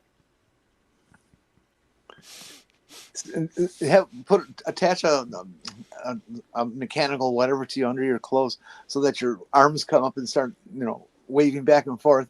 And danger, Will Robinson, danger, danger. Oh no! Don't lower it! I'm alive in here! I'm alive! Hey! Oh, that would be good. Set it to time to the darkness. Like I said, I've got to have a good friend there who would go along with this stuff, and just they could have a remote control in their pocket to activate things at the right time, because you can never be sure of them timing it exactly. Coffins are metal, and I don't think you can guarantee that the RF would get through there. Are they? Oh. I had assumed that they were still mostly wood. Ones I've seen have been metal. Well, I mean, I know you can buy metal ones, but I didn't know they all had metal. Well, I'm sure that there are options, but I bet for the most part they're even more outrageously priced than the metal ones. Yeah, I'll build my own before I go. They charge so much for the whole funeral scene. It's just $12,000 to pickle you and put you down. Come on, get a grip. Yeah. Yep. Yeah. Glober Mom says that back in the 1800s, they would attach bells with a string because all the people that appeared to die but were still alive. And this is where the night watch came from. It was the person who would sit in the cemetery all night just in case any bells rang. So they buried people that were alive that often. Yeah, it was the thing. There was actually several designs for these bells too. Dave, we still do not have a firm grip on definition and the actual physiology of death. We many times we don't know if somebody's dead. Yeah, back in the 1800s, basically anybody who didn't have a pulse they assumed was dead. All right. And there were instances that they might revive. Jen, I know one thing from experience when I raised goats. If a nanny dropped a goat on, had a baby, and even if there was snow on it or whatever, and it was dead, it was never, ever, ever dead until it was warm and dead. And I would put it against my chest and put a heating blanket on it, and sometimes they would just wake up. Sometimes they wouldn't. Well, a lot of times they wouldn't. But so I kind of understand what you're saying, because physiologically, if you would put a stethoscope or whatever, you wouldn't have gotten a heartbeat, I'm sure. Yeah. Well, the litter I got one of my former cats from Guapo, a friend of mine actually found the mother in the park in the process of giving birth. And, the first two kittens looked like they were dead, but, we picked up the mother, we put her in a box with some blankets and everything to take her to my friend's basement. And even though the first kittens looked like they were dead, the mother didn't want to leave them, so we put them in the box with her. And one of them did revive after a couple hours. It just needed to get warm. Mm-hmm. It was so cold that day. Mm-hmm. Yeah, that's Glober Mom, I watched that movie too. It was kind of gross though, because a lot of times they'd have stuff on them or pee or whatever. But I didn't care. I wanted to save that animal, so I literally would put them right against my chest and then put the heating pad over the top of that, and it would get warm quick, But that's what you had to do to save his life. Yeah. That's what it was about, was saving a life. Yeah. You can always wash that stuff off later. Yeah, and that's what I did. Of course, Try not to think about it. Yeah. Well, it's in situations like that, the delayed processing is a blessing. Mm-hmm. That when somebody has an accident, I can apply first aid before I start reacting to it. That's a strong ADHD trait also. That when there is an emergency, our brains may not function if we're just sitting there, but if there's an emergency, all of a sudden everything slows down. Yeah. Everything slows down. Everything's in slow motion, and we can just, it's weird. Literally, like Yep. my time perception, everything slows down. To me, I know it doesn't, Oh but yeah. to me, it's like, and so I can be like, okay, you do this, you do this, you do this, and you're hearing me just like I'm talking now, and I take control. My personality changes, and things get done. I was a medic. Well, time is subjective, but yeah, in those situations, I just assume everyone else is going to be paralyzed. And I can do first aid and drive somebody to the hospital, and I don't start reacting to it until they wheel them back on the gurney. So, what happens to your body about 2 hours after the situation is good? Completely fall apart. Well, for me that kicks in the Tourette's, and yeah, then I'm venting, and I'm like, yeah, nobody wants to be in the same room because they will go deaf. Yeah, I had to learn. I had to learn how to do that with my mom with her diabetes going into diabetic reaction. Sometimes I had to pull her out of almost going into a coma. I had to be in that mindset to be able to do that. Yeah, well, that's my late fiance too. That she had the diabetes, and mostly she had the asthma so bad, that she would stop breathing. The people in the emergency room at one point actually congratulated me that she had gone 6 weeks without being admitted. I have actually heard people. Before I was caring for her, she had never gone that long without being in the ER. I've heard of people that are in charge of like ambulance companies and stuff like that have said that they actively seek ADHD people because of those capabilities of any of the emergency just being totally spot on and reactive. And I've actually heard that said, and more than once. Yeah, well, that's I say about a lot of the marginalized categories that I fall into that, if companies thought about, they could make use of this.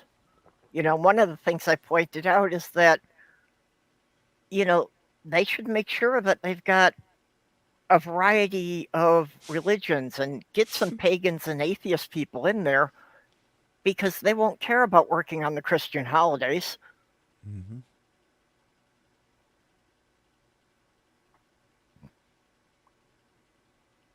Absolutely. I thought that was great that, I worked Christmas Day and I got paid double time and a half for it. And it's like, yeah, I did my observance on Yule, which was 4 days earlier. So by the time it was Christmas Day, my holiday was over. That's a strange thing with my wife and I don't, holidays mean nothing to me. Nothing. No holidays, nothing. And to my wife, dates are very important. I think it has something to do with the witch Hungarian heritage stuff. It's kind of come down through the family. Well, with pagans, the solstices and the Sabbaths. Mm-hmm. Excuse me. And yeah, I still observe the solstices just because those are the only holidays that aren't picked on an arbitrary date. It's actually signifying the change of season, based on the position of our planet relative to the sun. So those are the only holidays I observe anymore.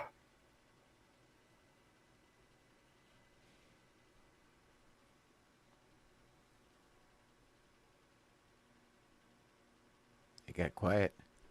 I was just sitting here trying to figure out how I'm going to word the whole scientific consensus thing for the script.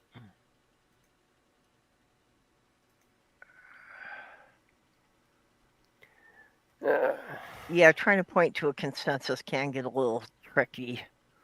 Well, I'm just trying to figure out how I'm going to word describing what scientific consensus is. Hmm.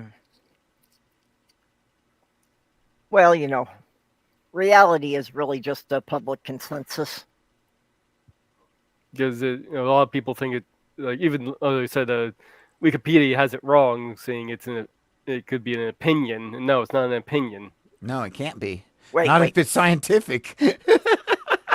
That's kind of the reason you have science, so that it's not an opinion. Wikipedia has it wrong? How can Yeah. Wikipedia have something wrong? It describes scientific consensus generally the held judgment, position, and opinion of the majority of the supermajority of scientists in a particular field of study at any particular time. No, that's wrong. No, it's completely wrong. No, that's not. That's part of the process for something being verified and accepted as a scientific law or scientific theory. No. You have to have facts, though. No opinions, just facts. No. Okay, go on, Jen. Tell me. Science is facts that you put together to establish whether or not there may be something going on that you're investigating. But at some point, you're going to have to make this a formal process, give it a formal name, give it a formal position, give it a formal recognition. And that's where this group comes in. Okay, once all of that other stuff is done, there's a bunch of people that have to sit down and decide, all right, all of this is the way it is. Is it worth making a law over? Yeah, well, no. and No. I disagree. No. well, the key part of science is that for anything to achieve the level of a theory, it has to have observations or experiments that anyone with the proper equipment could reproduce. Yes. But that's not what these people are doing. See, you're talking about the hard work, the guys in the lab and stuff like that. And I'm talking about the administrators. Okay. These are not the people who are discovering. There's no administrators. Well, what I'm looking at here is it's important to note that a scientific consensus is not proof or a scientific theory, but that is the result of converging lines of evidence all pointing into the same conclusion. Now, that one's got it right. Ding. Yeah, but they're still kind of like glossing over the fact of what a theory is. No, They're it's still not. making it sound like it's subjective to an extent. Well, it can only be. It's a question of probabilities. How much to what degree can you warrant that this is going to pan out? That's why the whole back and forth with evolution, it's just a theory, or general relativity, it's just a theory. There's good warrant to believe. The series of statements and assumptions have proven out in terms of the way this particular set of ideas describe the way the world works, to the degree to a high level of certainty that you're going to see the same thing over and over and over again. But we're not talking about what a theory is. We're talking about what scientific consensus is. Right, and I've been trying to explain that to you, that you create this situation where you are trying to find out these facts. Okay, you find out these facts, and now everybody else goes out and repeats the experiment to see if it's true. And after a while, you get enough things happening that seem to be all similar, but there's still some opposite results and stuff to deal with. Somebody has to create the consensus of those things. Okay, I think what's going on here is this. Okay, I just told you what's going on. Yeah, but I'm trying to conceptualize this in my own mind here. So a science fact is science fact. If I drop a pencil, it'll drop a pencil. But I think where we would need a consensus is where there would be some doubt. Because because otherwise it's proven by the scientific method. So the only time a consensus could ever come into play is way before a theory, way before a hypothesis. It's we're thinking something might work. maybe trying to work towards a hypothesis. Would that be correct? Well, Okay, we can all agree that the pencil drops, but the question around that whole thing was, why does it drop? Okay, The how about way it drops. how about this one? Scientific consensus is the collective position scientists in a given field will have taken based on their interpretation of the available evidence. Oh, I think that's pretty much what I said. It is exactly what you said. That is very Matter of fact. yes. So I do kind of question the whole the collective position scientists in a given field taken part, because it's really more based on on the what the available evidence is saying, basically what the collection of studies and research is pointing to. This is more like archaeology or anthropology, where we extrapolate from the evidence, and then we have a consensus of this is a pot, I think is what they're saying, as opposed to like astrophysics, where we're talking about numbers and fact. Would that be, you think that's going on here? Well, there's certain proofs that they can do in anthropology. Right. Oh, yeah, absolutely. Science, they can pick up residues of materials in a vessel and say this is what it was used for.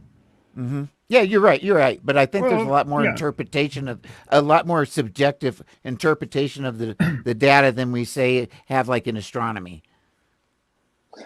Astronomy is all math. It's all. We know this is true because of math. And so if you're someone of these people who doesn't believe in math, you don't believe anything that they say about astronomy. Okay, cool. Yeah, but I think across the board, any field that employs a scientific method is going to be looking for a set of facts or a set of circumstances that go towards either validating or invalidating the theory as to how things operate. Well, and that is different. That is different between fields. For example, the double-blind experiment, or a randomized trial sort of thing, is perfectly acceptable in physics. In proving out the results of the experiments at CERN, for example. Mm-hmm. But it's not at all acceptable in medicine because of the ethical concerns involved. If you find that insulin is it takes care of the symptoms of diabetes, and you have a double-blind experiment where you give a placebo to a group of people with diabetes and insulin to people with diabetes, you're going to kill a lot of people. So you can't do it that way. Well, and that's one of the things that the gender-critical people are using. They threw out 98% of the studies because they weren't. Yeah. They were not randomized clinical trials. Yeah, they want. You can't. They want proof of double-blind studies that giving HRT actually works, and it's like, it's already proven that it reduces suicide rates. We don't need to do a double-blind study, because if we do a double-blind study, that's going to mean a bunch of people are going to die. Oh, my word. You cannot do a double-blind study in something like that. It's just it's not up to the gender critical people to throw out studies or not. It's more a matter of the a people consensus. In the field. A consensus of the doctors and researchers who are trained in that field. The people in that field. Yes, and that's exactly what we said at the very beginning of this. That is what scientists are doing, is they're developing a consensus. Yeah, but they're making a judgment about all these different researches that have gone on. But the thing is it's not an opinion, as what Wiki is saying it is. Oh no, but it is. See, because humans and objectivity is impossible. No, it's not an opinion. It's I agree with you, Jenny. It's what the lines of evidence point to. It's dictated by what the evidence goes. Yes, and science is open-ended. So that's not an opinion. Nothing that is an answer is an answer. We Yep. believe at this time, and then tomorrow it could be different Yeah, because we've learned more. and most of the scientific that would not be an experiments are opinion. to see if they can prove something false. Yeah, Mage. The only problem is that as in every human endeavor, very often politics gets in the way. So that's why you have Dr. Hilary Cass producing this report that throws out 98% of the generally accepted data across the world when it comes to a study of the appropriate use of gender affirming care for specifically English youth. Yeah, well, and that's why And the same thing. And believe it or not, she was also involved with the Florida Medical Board study that did the exact same thing, that informed the legislation of both Florida and the UK's decisions. So it's very, very tricky. At the same time that the Cass study came out in England, a study, the same sort of advisory study for the German government came out that kept that good research in. So if you get the wrong person in the wrong place, for example, suppose we didn't have Dr. Anthony Fauci during the Dr. Aaron that Rodgers. whole thing, and we had somebody who really thought that taking horse medicine was the right thing to do. Yeah. Dr. Aaron Rodgers. Yeah.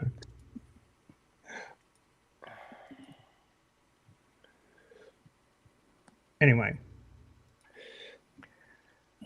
Yeah, People are it shit. is surprising. It is surprising that Germany has turned out to be one of the most progressive countries in this now. I'll be right back. So I don't understand why we're going backwards why England's going backwards. They came out with the thing during COVID that they instructed your emergency workers not to resuscitate those with developmental disabilities, autistic people, things like that.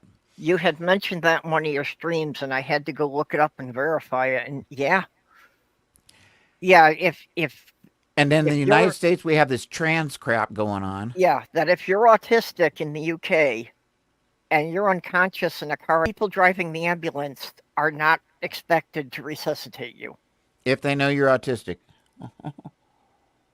And I like, what the actual fuck? Isn't this something they should do for any human being, regardless of everything else?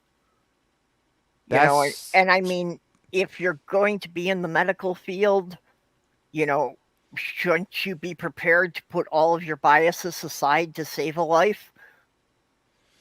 Yeah, what happened to the hypocritical oath? Yep. Evidently, right? The hypocritical oath. But then we had all this stuff, and now we have that Johnson dude. That he is he's just like putting Greg Locke in the Congress. That's what he is, or putting Matt Powell in Congress. Yeah. Oh boy, would that be fun? Although, they'd shred that kid like a piece of toilet paper. Yeah. Well, yeah, but Mike Johnson's doing fine. Actually, even the Republicans are starting to turn on him. What is? Oh, Johnson? Yeah.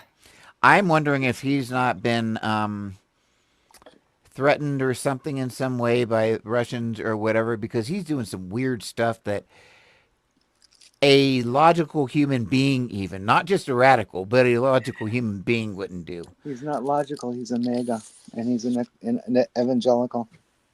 Well, he's yeah, there is no normalcy going on in that noggin. Yeah, but the thing is I can totally take into all fundamental extremism. I'm an expert on that. I will call myself an expert because I am. But the other stuff, what? Like what you're talking about, Jim? What the heck? It's crazy. Unbelievable. What I think what's going to happen in terms of numbers is he's going to need to have Democrats come on his side and support him so he doesn't lose his job. Okay?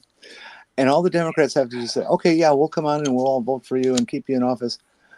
But you are not. You have to ask us what you put up on the floor. You have to get our permission to put what you want up on the floor, because we don't want any of this radical asinine stuff up there. We don't want to be wasting any more time on bullshit. Yeah, And but if even the if he Dems were got them, smart, that's what they would do.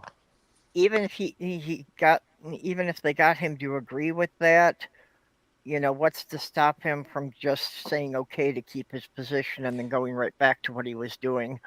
What I don't understand is this: everybody has known for months that the bill was screwed up. So as soon as there was an indication that there was too much junk on it, why didn't they just scrap it right then and there? I mean, they could do that in a second. They could scrap it and write two separate bills. One bill, but they refuse to do that. No, that's exactly what Johnson is trying to do. Oh, he's trying to make different bills now? He split it into a Taiwan question, a Ukrainian question, and an Israel question. And then a border question. I don't know if that was in there, but I suppose it would be. Huh. Because regardless, they'll be dealt with as separate issues. And they should be.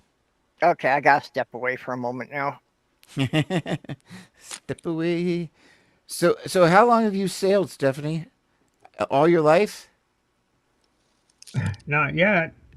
Stephanie, had they invented boats when you were born, or was it till you were 10? Oh no, they had actually. I was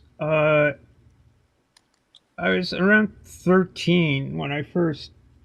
I was around 13 when I first sailed, and it was speaking of lateen rigs. I was on a little dinghy type craft, which was called a sailfish. It was a single person boat that I was working shoveling horse shit out of barns at a summer camp. It was a summer job. My mom was the camp nurse, and so they had to find something for me to do. And one of the members of the staff had this little sunfish and said, if you ever want to take this thing out, this is how you rig it up. And so he showed me how to rig the thing up, and I took it out on this little lake in central Massachusetts and sailed downwind all the way to the end of the lake by myself. This was, long before helicopter parents were a thing. I sailed all the way to the end of the lake downwind, and it was, hey, this is great. I'm having such a great time. And then I turned around and had to sail upwind, and the boat flipped over about 20 times. And by the time I got the thing back in, it was, oh boy. But I loved it. It was great. So I did that for a couple of summers, and then didn't do any sailing otherwise. And then when I was in my mid-20s, I went to work for a sailmaker because I could sew, and it was kind of interesting, and that got me back into the sport.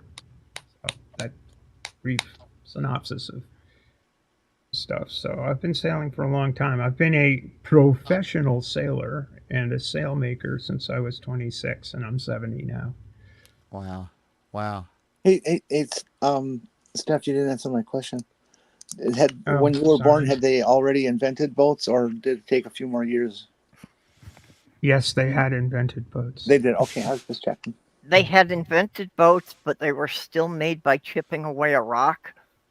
Okay. Well, yeah, perhaps. No. So my seventh great grandfather and my eighth great grandfather and grandmother sailed from Plymouth, England to off of Cape Cod, Massachusetts, eventually landing in Plymouth, what became Plymouth, Massachusetts, on a little ship called Mayflower in 1620. Oh, aren't we hoity-toity? Our ancestors Very came over on the hoity-toity. Mayflower. But, well, Never. The seventh guy was a fellow by the name of Resolved White, and he was 5 years old, and his mom was pregnant with his brother, who's named Peregrine White. So yeah. Huh. Yeah. My Well, great that's cool. grandparents came over through Ellis Island in 1904, and we can't track anything earlier than that because the Russians were deciding to move the border, and the Finns said they may take the land, they'll never have the people. So everybody packed up everything they could carry, and they burned the village to the ground. Yep. So any records of my ancestors before that point have been destroyed.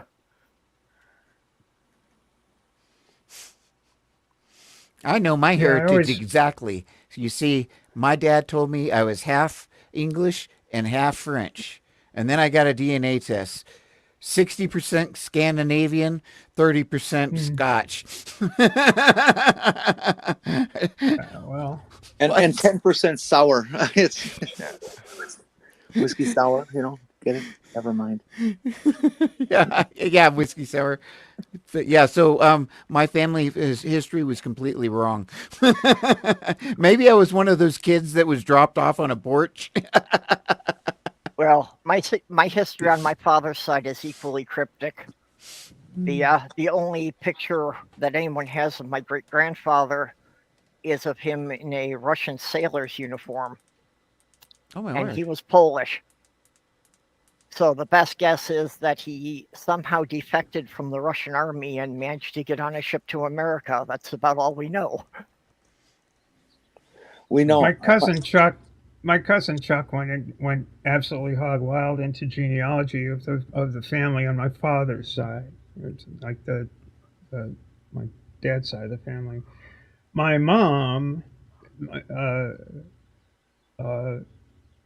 mentioned a bit of this family history to us, but it wasn't ever a big deal. But it's on my mom's side that it goes back to Resolve White and Yeah. all of those folks. Very, very interesting. And I dove down into it, and there's some ugly stuff in there. Like my eighth great grandfather, Resolve's wife's daddy was big in the Middle Passage. He wound up actually being one of the first sugar planters of Barbados. Ah. So there's a lot of that ugliness that's From the Middle there to Passage? answer for. Yeah. They were hobbits? Yeah, that's no, Middle Earth. That's Middle Earth. We're talking the slave trade. So got that in there too. Yeah, that's basically Europeans discovered the Caribbean and claimed the islands and enslaved all the people who were living there. Thank you, Christopher. That, and then they didn't have enough, so that in order to keep the sugar plantations going, they started importing. They had settled, stealing people from Africa. Yeah. Nasty. Hey. Speaking of animals being revived, Ethan is moving around again. He keeps scaring me because he keeps sleeping looking like he was hit by a car, so I have to check that he's still breathing. Kentucky atheist. And did I miss Cheeseball Day? All this talk about Cheeseballs is getting me hungry. Yeah, I haven't eaten. Yeah, I haven't had any solids today either, just liquid. Yeah, same here. I think all I had was a boost. And I've got a stream here in about 2 hours. I'm on my third bottle of iced tea. Well, I had eggs over easy, bacon, whole wheat toast, a little sausage gravy, coffee, and let's not forget the V8. Sounds wonderful. Yeah, I didn't have any of that shit. Sorry. I was just wishing. Well, we have been going more than 2 hours. Maybe we should wrap it up here so everybody can go get something to eat. But we don't have to if you've still got things to say. Well, I didn't get to. Oh yeah, never mind. I did put my link in there. Yep. Never mind. I Of course, forgot. we didn't get to your heritage or mages yet. So, if you want to tell us about your ancestors, Yes, my earliest names in my life were Pyrex. I was a test tube baby, so I have no history. well, at least you had a womb with a view. Very nice. Very nice. Well done.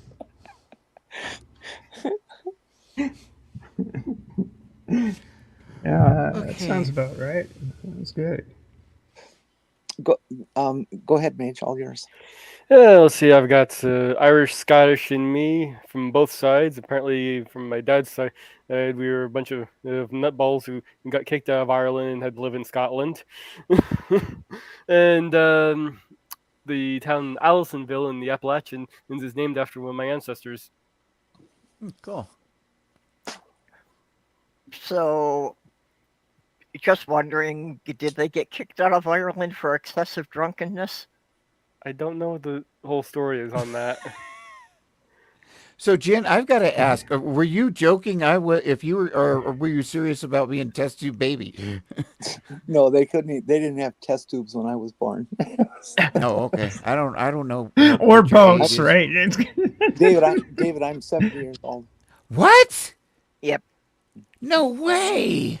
Yes, way. Yeah, so am I. I thought like you were in your 40s or something. No, I'm looking to put Jane Fonda to shame. Yeah, they're as old as my mom would have been if she was still alive. Beautiful. We know our heritage. We never really cared about my dad's family. Well, Because they same were here. like pretty much losers from 2 generations in, and we don't want to know. We just don't want to know. And my grandfather was Dutch, and my grandmother was Czechoslovakian. And apparently, a few years back, a family member went over to Czechoslovakia and to her hometown, and they found a grave that was still not marked with the date. So the person was still alive, and they actually met the person. So it was still have family living in that town. And she's if you can imagine your old world little old lady with the scarf over her head and everything, that's exactly what she looked like. Babushka. Actually, Yeah. I do have one cool thing in my family, and that's I'm a blood relative of the Wright brothers. They're like my fourth uncles. So it'd be like my grandmother's side and like whatever fourth uncle, my grandmother's brothers. Then it goes on that side. Yeah. You know, so it's fourth uncles. Were the Wright brothers megas, or did they vote left? Backwards. That tail first, evidently. Well, two those are the wrongs wrong can't brothers, make and a they right. were on the Bullwinkle show. 2 wrongs can't make a right, but 2 rights can make an airplane. Come on, now we're interfering with an age here. Let's be nice. Yeah, it's okay. That's pretty much all I got for now. Oh, What about you, Purple? Yeah, I kind of went over mine already. That Okay, yeah. yeah, Yeah. my mother's side is Finnish, and actually the village they burned down was actually either Finland, Sweden, or Russia, depending on which decade you're talking about. Okay. Actually, Finland has only existed as an independent country for a bit over 100 years now. Mm-hmm. So back in 1904, it was still considered a duchy of Sweden. Mm-hmm. Sweden. Barack My mom's Obama's father. My mom's sister married a Finn, yeah, it's second generation Lateral. Finn, and there was an old Finnish woman who we always referred to as Aunt Fanny, who had a place in Stowe, Massachusetts, and she was right by the lake, and she had a sauna and the whole 9 yards. And they would speak Finnish and stuff. It was really, really, really cool people. Really cool people. Well, my great-grandparents, when they were finally able to buy land, they did the traditional Finnish thing of they built the sauna first, and they actually lived in the sauna for a year while they built a cabin. Wow. I'm not Finnish at all. I found out. I'm mostly Norwegian, and then Swedish and Dutch. But or not Dutch, not Dutch, Dane. But the thing is what's weird is like at that Finnish border, that is so they're kind of like Scandinavians, but kind of Russian too. So it makes a very unique people, the Finns. Well, that's why I refer to my heritage as Nordic rather than Scandinavian. Because actually, if you talk to people like in Denmark and Norway and Sweden, they will tell you that Finland is not part of Scandinavia. But they kind of own them a little bit, but no, it's not. They recognize that difference, but they still kind of own them as in like the NATO, kind of thing that's not being Russian. They own them in that respect. Yeah, Finland is kind of a cross-culture thing between Sweden and Russia. I think they make fun a lot back and forth and kind of, heckle each other. Oh, they do. The Finns heckle the Swedish all the time. Even that, like the official government TV channel makes jokes of the Swedes. That's funny. They're easy targets. Well, I tell you what, the Finns, they are literally, when you look at military warfare and so forth, there's stories that the Finns did against the Russians that is military doctrine. I mean, those guys were tough and they were smart. Well, yeah, the Winter War is famous, and it's now an Olympic sport, I think, of shooting on skis. Biathlon. And the Finns pioneered that. When the Russians tried to invade, they had patrols that would just come down off the hill so fast on skis, the Russians literally didn't see them coming, and just pick off their commanders, and they'd be gone before the Russians could level their guns. I heard one time they skied in the middle of the night and unlifed everyone in the sleep. Because it was an artillery unit. So, of course, they turned the artillery unit around and started firing on the Russians. Oh, yeah. They used a lot of captured artillery and captured tanks against the Russians. But see, the thing is that the Russians knew that the Finns were like 2 days or 3 days away or something like that. But because they could ski like 7 times faster than you could walk, yep. They got there that night. Yeah, the Russians didn't really know how to move through deep snow. And you can't move. You don't move through it; you move on top of it. With skis, you can move 7 times faster than walking on snowshoes. So I could see where their estimation, but they were Russian. They should have known. Well, even walking on snowshoes, you can move a lot faster than just trudging through the deep snow. About 3 times faster. Yeah.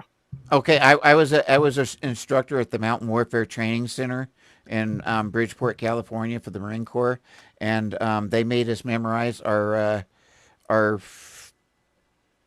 classes, so that's why I can pop this stuff off. And that's just military numbers; they may not be accurate. That's what we were told. Well, I'm sure there are approximations. Depends how much training you've had with the equipment and the terrain and all that stuff. Yep. And the type of snow. Yeah. But that's why I'm so confident in just popping that stuff off. And that's where I first learned about the Finns. And then after that, being a historian and being autistic, I had to go study the Finns, of course, because I was working at a mountain warfare training center. So I needed to know about the Finns. Right? And the Swedes and the Swiss. Oh yeah, you got to protect against the attack from the Swiss Navy. Oh yeah, that's the biggest problem. Oh, no kidding. It's There aren't historically any Swiss Navy knives. It's, there hasn't been a Swiss ship that ever sank. I don't think. And no, Victorinox is not a person; it's a type of steel. At least not in war. They Kind of a haven't. process. Of course, the Russians or the Germans had the same kind of problem with the Swedish. Yep. The reason they never invaded Sweden was because they knew in the shallow water the Swedish cruisers could run circles around the German battleships. The Swiss decided to stay neutral because they were most afraid of somebody attacking them, poking holes in their dams and letting the sea in. Mm-hmm. And Sweden and actually Finland are almost identical in some respects because of how they use the mountains as their defensive structures. Yep. Well, it's still to this day kind of hard to get tanks up a mountain. When the people up on top don't really have to do anything more than roll rocks down. Well, the thing is, yeah, go ahead. Hannibal did it with elephants. Yeah. Yep. Mm-hmm. And the thing is, you can push little tiny rocks down a mountain and kill a tank because all you got to do is get them buttoned up. Once that you got that tank stopped, now everybody's screwed up because on some of those roads. Yeah, it was pretty easy to block the roads, especially since so many of them depended on tunnels. Mm-hmm. All they had to do was collapse a tunnel and nobody was getting in or out.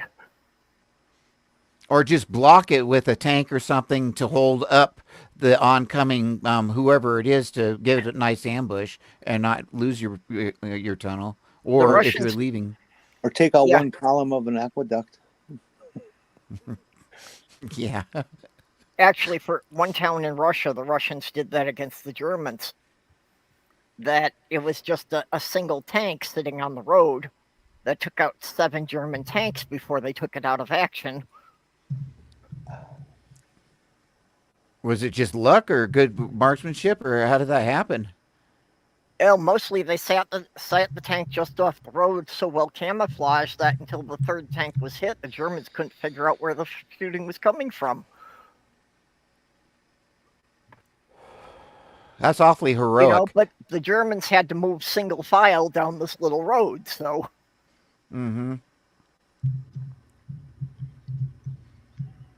Oddly, I found out also that I am 1% Ukraine Pole, and what I mean by Ukraine Pole is the blotch, the to show where my DNA came from.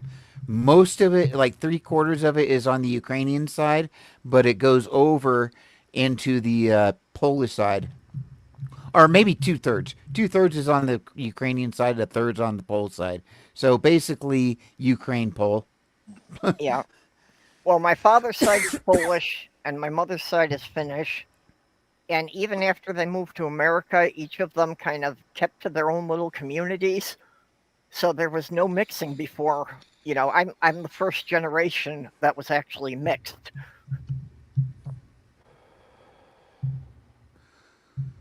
I'm just trying to figure out how my English and French turned out to be literal Viking.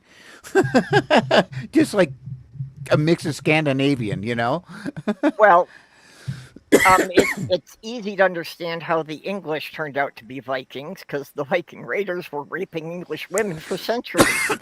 And they also they didn't always, a lot of times they moved in and they, settled with them too. Yeah.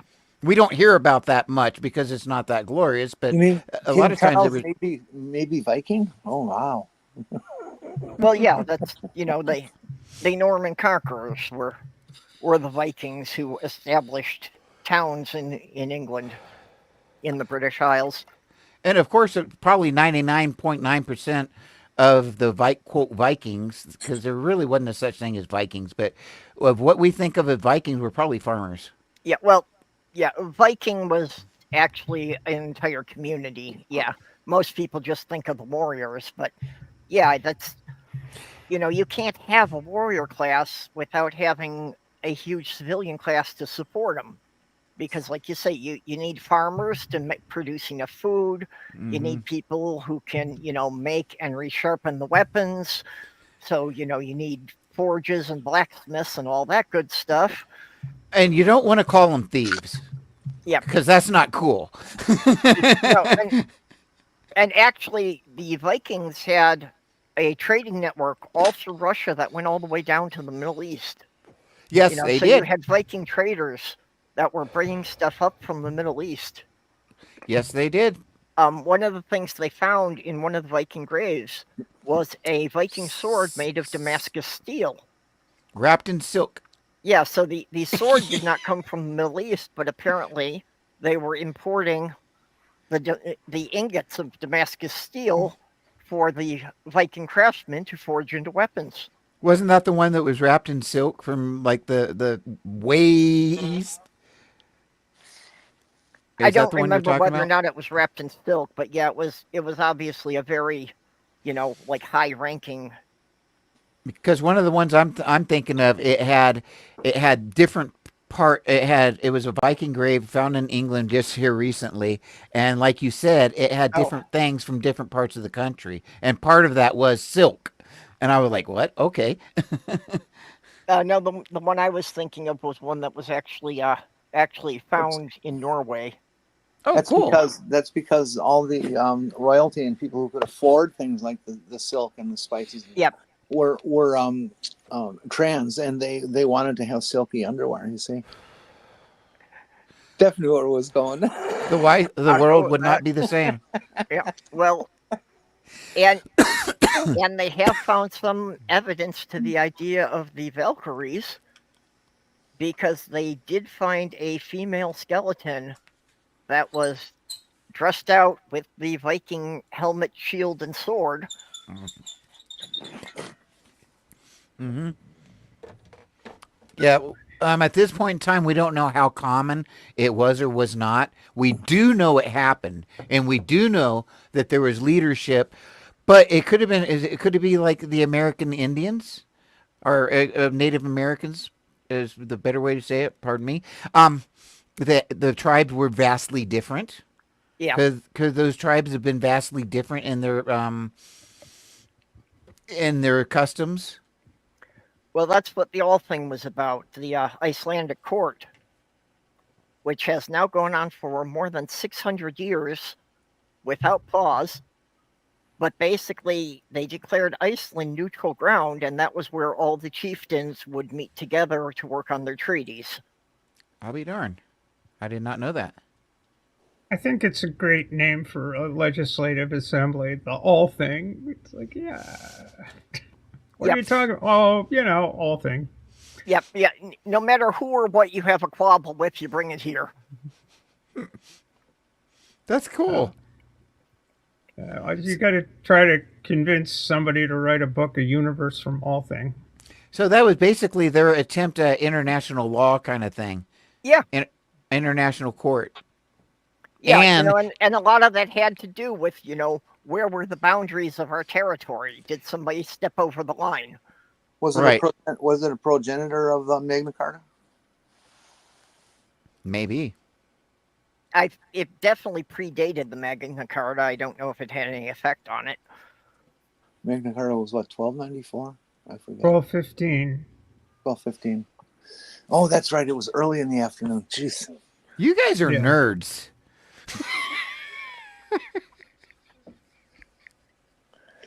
All right. You want to hear my relative story? Yes. Relative to what? Well, hell on earth. Wait till you hear it.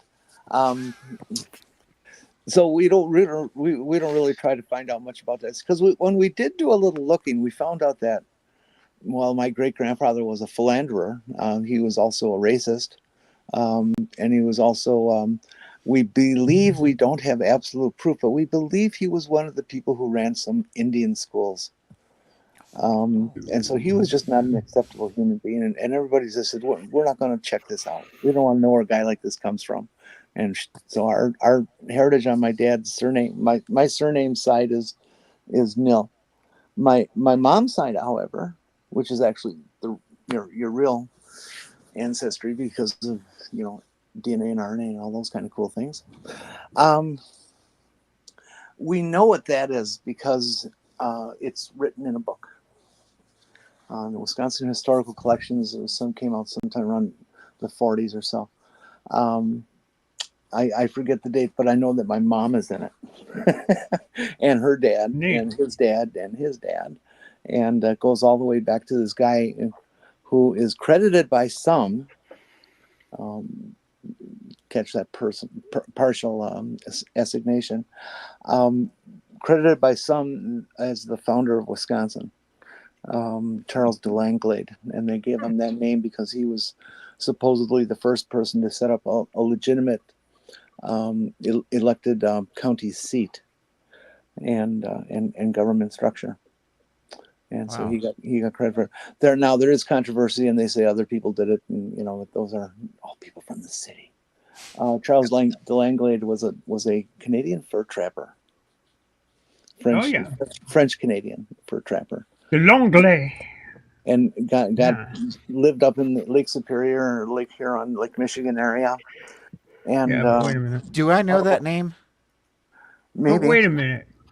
Okay. But wait a minute. The name is the Longley. What that means? The English. DELANG. DE. Okay. Anyhow, apparently there was a few first citizen marriages in the ancestry. Nothing to write home about. I certainly don't claim to be Native American on any level, because we're talking about 200 some years ago. And this whole time was, I forget again the dates exactly. It was early to mid 1700s, something like that, maybe a little later. He also fought in this little conflict that was called the what do they call it? Oh yeah, the French and Indian War. He was on the French and Indian side against the British, and he was at Braddock's Defeat, which was a big time British loss in the war, where George Washington almost got killed, but he escaped. Mm-hmm. So I have that on my family, anyways. Didn't he get a shot or something in that too? Huh? Didn't he get shot in that battle too, Washington? I don't know. I don't I believe think so. I think it's just lore that he got chased away, but it's cute to listen to. Well, Jenny, the question is, did he escape after the shooting started or before? Well, there's this big painting of Braddock's Defeat, and there's this little figure of George Washington in amongst the fighting going on, but he's kind of standing there with the generals going, oh, let's see, who should we have killed next? Yep.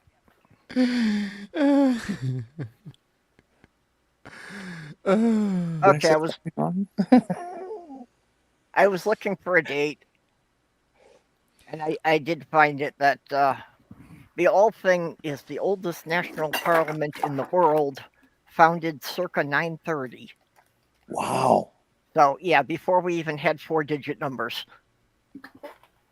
So it was in the morning. Wow.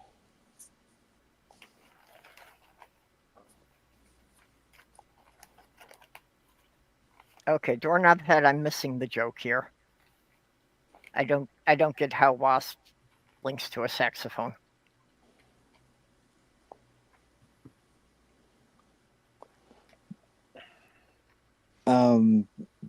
Duh. Well, that's why Jewish honeybees always put on their yarmulke before leaving the hive. They don't want anybody to mistake them for a wasp. Yeah, I'm missing Doorknob. I'm missing Doorknob too. I'm missing that one. I'll admit it.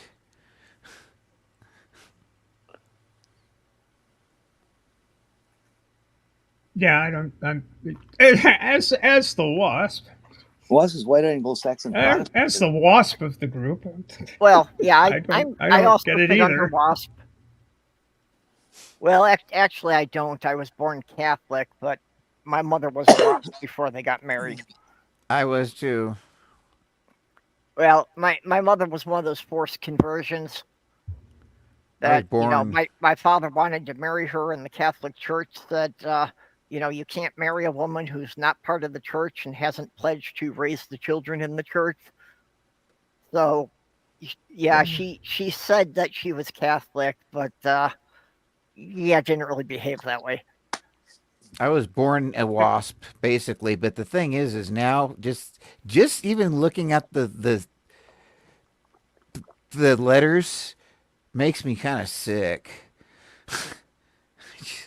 No, it's I look. All of those people going all the way back there, they were all white Anglo-Saxon Protestants. But the cool thing about this is a weird thing about all these religion debates, especially within the atheist. We talk about arguments over the very existence of a God. Well, to me, that makes an awful lot of sense because the WASPs have been arguing about the nature of God for as long as they've been around, and it's like I made a crack on that little tribute I did to Forrest and John at the end of my little tribute. I said, this is what's important. We're focusing on real issues here. What Forrest and John did was they focused on this bigotry that this guy's bringing to the table and didn't talk about the number of angels dancing on the head of the pin. Yep. And that's what really matters, because we've been arguing, as I said, quoting myself here, we've been arguing about this stuff for 2,000 fucking years or more. And the argument is never going to end. And when are we going to start talking about treating people well? When are we going to start talking about paying attention to things that actually matter in this life? I think that's to start, That's kind of what I was talking about. And in the historical sense of what a WASP is, that's completely different. But in my lifetime, I've seen that more used as a white supremacist type of thing. I don't know how else to put it.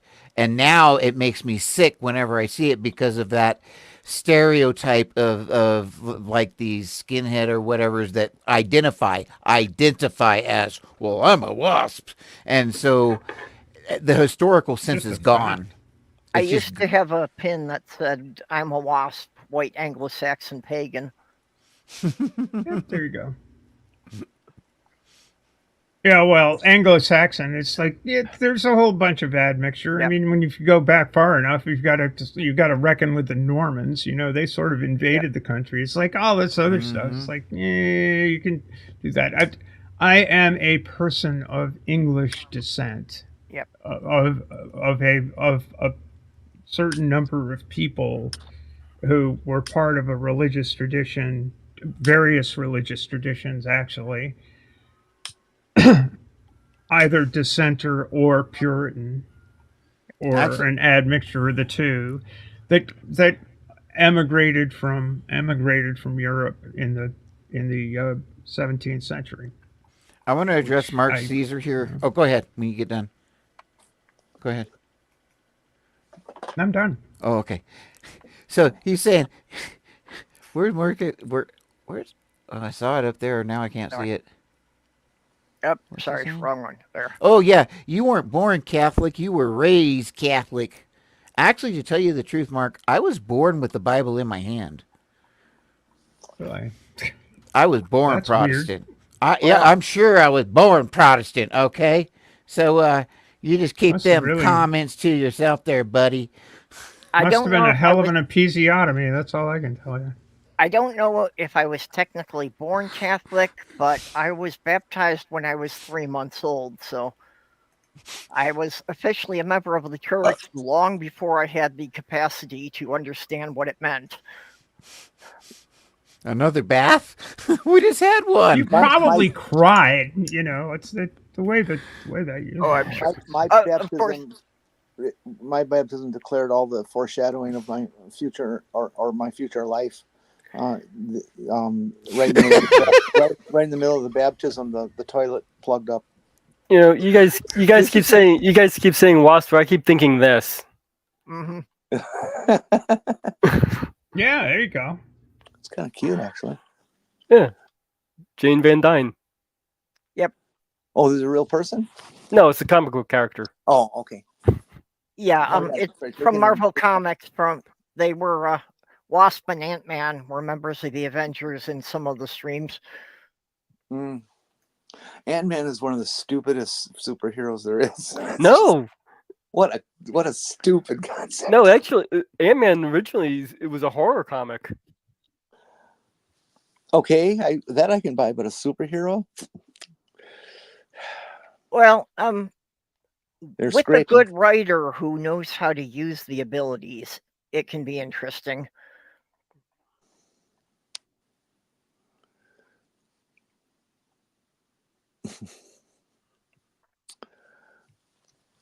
A boat in her cooter. Huh? Well, Doorknob had, you know, you I didn't say that. Jesus Christ. Yeah. Doorknob had, you know, you hear all I the doubt things from emergency rooms about things that they have to remove from people's rectums. Wrecked You them. know, so Damn near killed them. Mhm. Dave, you're muted. You're muted. Yep. You're muted, Dave. Dave, you're muted. Dave is muted. Oh, isn't that one of those things? Yep. Isn't that one of those things like you expect a preacher to say? And I was born with the Bible in my hand, Yeah. like Matt Powell. I miss Matt. He said hello to me about a week ago, though. Hey. Ooh, what? Why would he talk to you? Yeah. I was born in a Jewish village, the son of a carpenter. So I'm just going to leave it there. I don't know why I talk to him, but I do talk to him. I tell him he's stupid or not stupid. I criticize him so bad all the time, and he just keeps on talking to me. I guess I'm not mean, but I do. I hammer him. And he keeps on talking to me. But I'd have dinner with him and tell him, you know, I think I'd have fun talking to him. I would never do an interview or anything concerning religion because then I would have to lay it out for him. And he would know that. Doorknob, I didn't think it was a trampoline. I thought it was a bouncy house.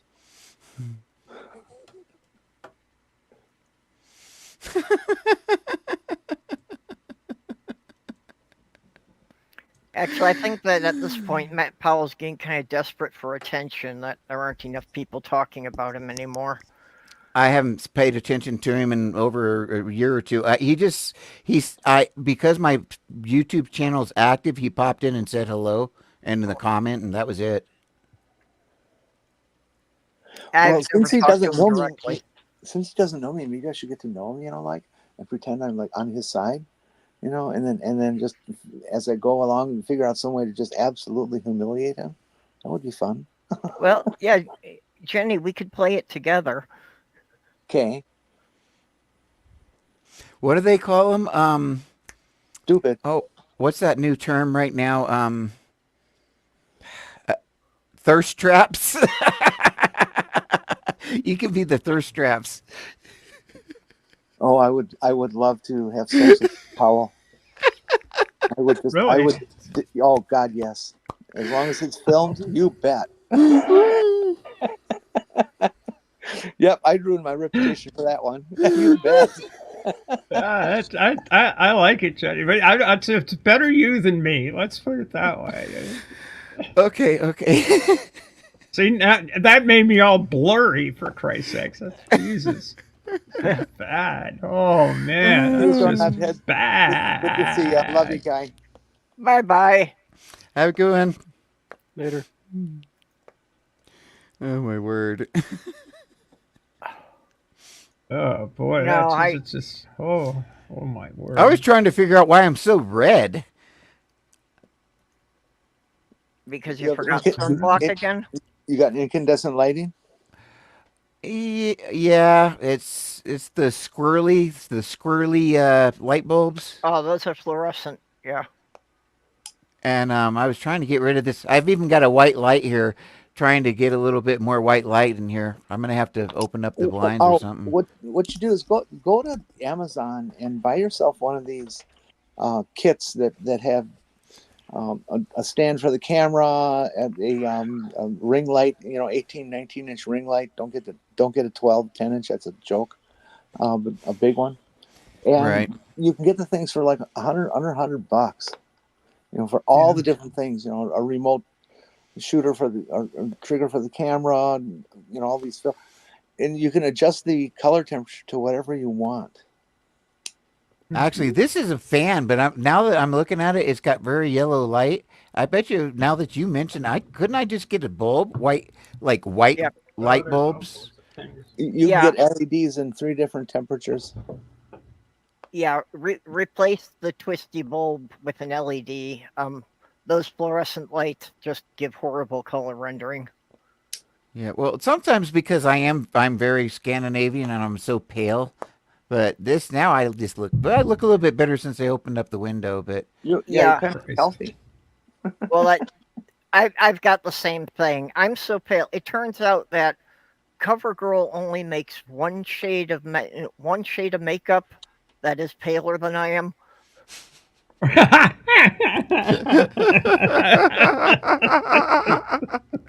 Oh shit! I saw my daughter. Okay, Purple. I was kind of estranged from my daughter for about 2 years, and she had been writing and still was a cowgirl the last time I had seen her. So I saw her. I think I told you for the first time about 6 months or 8 months ago. She is so white. I had no idea how white my daughter was because she was always out training her horses. So she always like from like 5, she always had a tan. And she was always clothed or whatever, so I didn't see her. And then oh my god, her face is so white. I looked at her, I was like, literally, I just looked at her as, you are so Caucasian. Well, at my trans group the other night, somebody commented on, just how good my face looked for my age. Oh, that's cool. Yeah, I just said, 50 years of avoiding sunlight is really paying off now. And they probably thought, what is he, a vampire? What's he trying to say? What's she saying? What's going on? Yeah. What's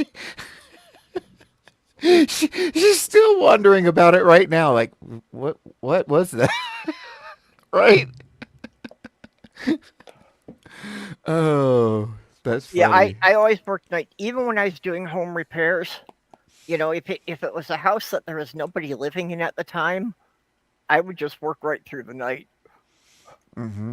As long as I knew that, it wasn't going to make so much noise as to bother the neighbors. I've always felt better at night, but I think it's because it's cooler, and I'm realizing now that I've always had POTS, and that's why I've had heat issues dealing with the heat. Yep. If you can't read that, it says, "Whoa, look how tan I am." I'm not sure I call that a tan. Oh no, really? And lifts up the shirt. Yep. That'd be me. That's why I said it. In the winter, if I stand naked in front of a snowdrift, you'd never see me. My daughter is that white. I'm not kidding you. She is white. The last time I saw her that white was when she popped out of her mom. I'm so white that Sherwin-Williams wanted some patches of my skin for a color sample. Barely tell. The beacons are lit. Again, time. Gondor calls for aid. Yeah. When you go to Africa and they use you as a light tower. My I late like fiance's the best glow. friend. My late fiance's best friend called me saltine because she said I was the whitest cracker she ever knew. In high school, I had somebody walk up to me and ask you, "Are you an albino?" Yeah. True story. Now Really? that Wow. Actually, that's happened to my brother, that people have thought he was an albino. that mention of the word cracker.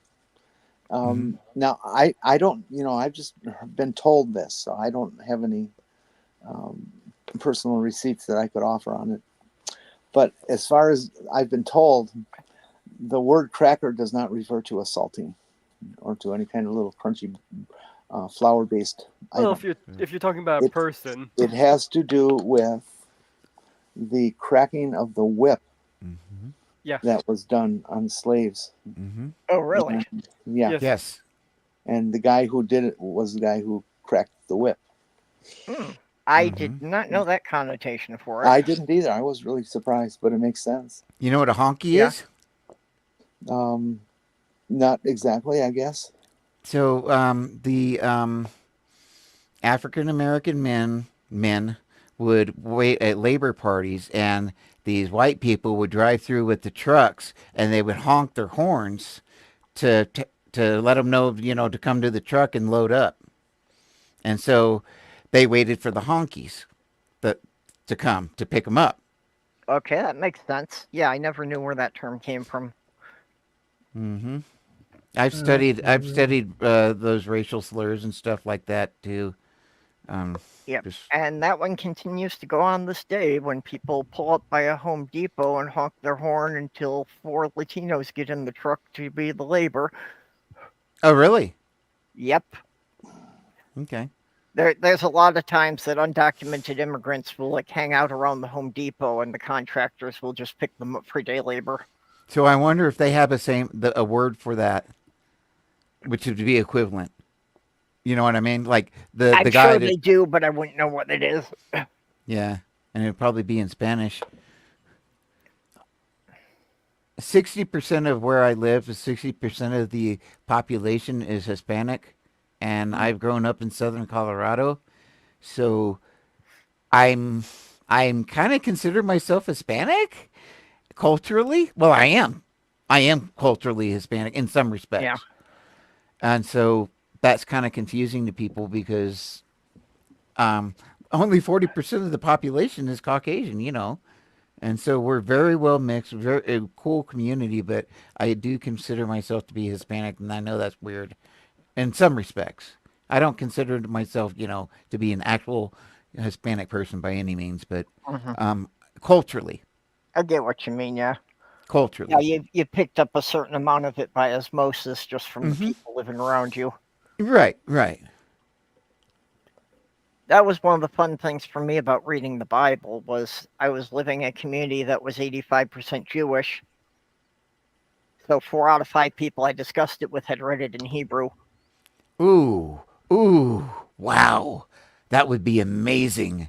Oh, they loved pointing out all the mistranslations. Oh yeah, that would be so, and getting their perspectives on that when they read it in Hebrew, and then think of the poems. A lot of those I think were in verse, like our poems are, but they look weird because they've been translated, and they obviously won't translate. Yeah. Okay, as far as Spanish, I don't speak it, but like I've had girlfriends and stuff, and like when I had girlfriends, I understand what's being said. I can't speak it though. But I know what's being talked about. And then there's just all kinds of words and stuff that you pick up. Just all kinds of stuff. But I picked up enough to not communicate, but if somebody tells me something to do, I can kind of have an idea what they want. Does that make sense? Yeah. Yeah, some of the most commonly used words you've got the general meaning of. And the thing that's sad is I wish I had learned Spanish because I missed out on a big part of my own damn culture here because I don't speak Spanish. Yeah, pretty much the only Spanish I know is what I picked up from Sesame Street. Like we have chili festivals and stuff. I should be going there speaking Spanish, not American. So Okay, I'm missing out you're there. safe. And this is my community. See what I'm saying? Yeah. So I don't know. But it's still that separation of culture, and in schools and stuff like that, it should be absolutely mandatory that we speak Spanish here. And I don't care what anybody's opinion is. That's just for the sake of communication. Period. Well, yeah, in most European countries, they start kids on a second language as soon as they start school, if not earlier. Right, and this has nothing to do with border anything or Yeah. any of that. Just to communicate with human beings. Hmm. The Mayan language is still spoken. I did not know that. No, I didn't know that either. I guess I think I heard that there was just a few pockets in Oaxaca, one of the states of Mexico. I wonder if you could find it in on YouTube because that'd be wonderful to hear.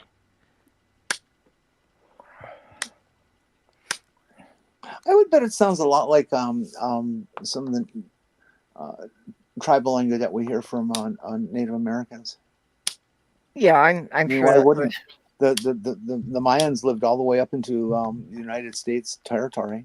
Virginia. There are, and in central things like Kansas and Oklahoma and Nebraska, there's ruins that are there too. Mm-hmm.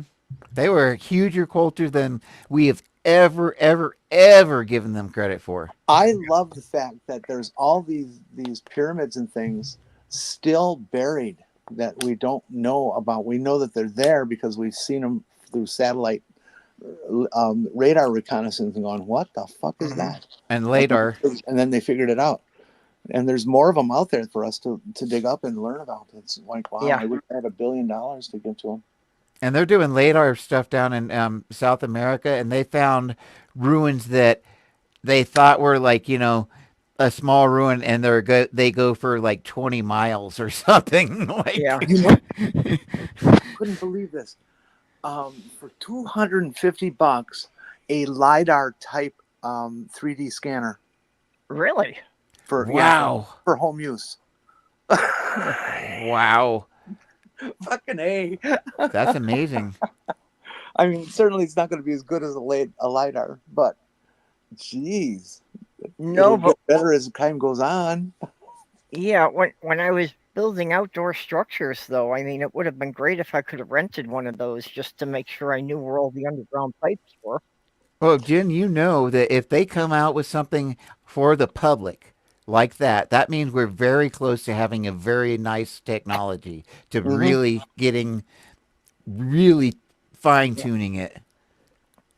Well, they have been finding some of the Mayan ruins, of just from flying planes over with a kind of LiDAR on the planes that they could actually, detect the where there's stone patterns under the growth of the jungle.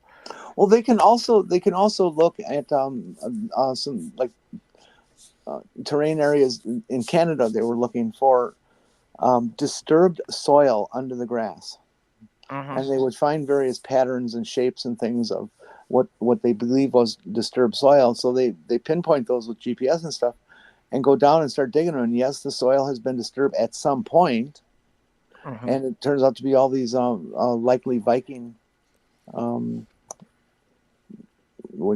villages or whatever that didn't make it. I'm going to make a prediction, and I very, very rarely make predictions. You know how they say there might have been up to 1 million or 2 million? I would not be surprised if in the next 10 years they say, there might have been 20 million people on the United States and, South America.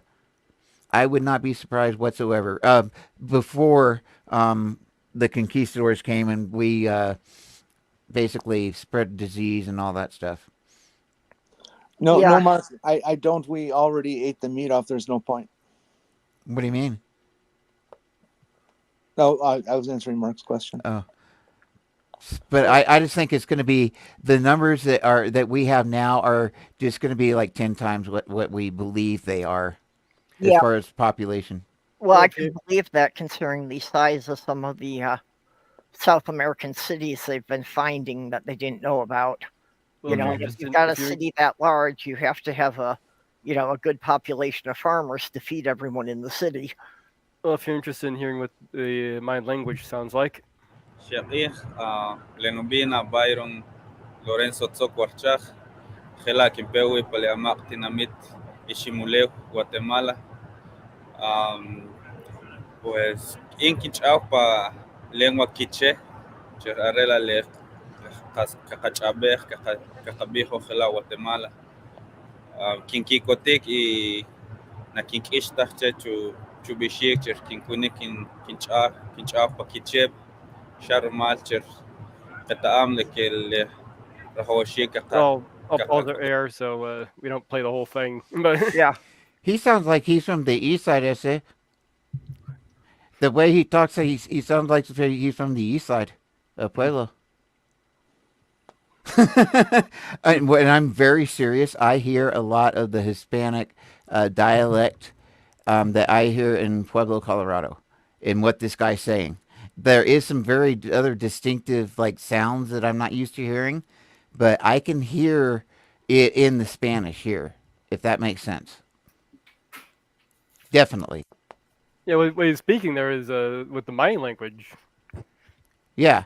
Yeah, But but I'm hearing the Spanish yeah, that came from that Mayan, is what I'm saying. I can hear the dialect of this Mayan for sure in people that speak right here where I live. No, Spanish didn't come from Mayan. No, I know that. What I'm saying is the dialect and some Yeah. of the inflections of Spanish because it was spoken in the southern region of the Americas. It has picked up the Mayan dialects. yeah, he's And speaking the Mayan with a Hispanic accent. right, and that's what they're doing. They're speaking the Mayan with the Mayan slash Spanish with a Spanish slash with the Mayan accent. Probably a more Mayan accent. That's probably you're right. They're speaking it with Mayan accent. I bet you're right. Yeah. Amazing, absolutely amazing. Yeah, I did not know that the language was still alive. And I did not know that that they speak with the Mayan accent to this day here. That's amazing. Yeah, that's still influencing Well, things but now. it's not really that amazing because like English is just as old. Yep. Yeah, All languages are about the same age. probably. Yeah, absolutely. You think you're right. Except for that period in the 1700s when the English decided that English was the peasant language and all the nobles should speak French. Yeah, how'd that work out? Well, English Well, has that's why the British keep spelling things with superfluous letters, like putting a U in color.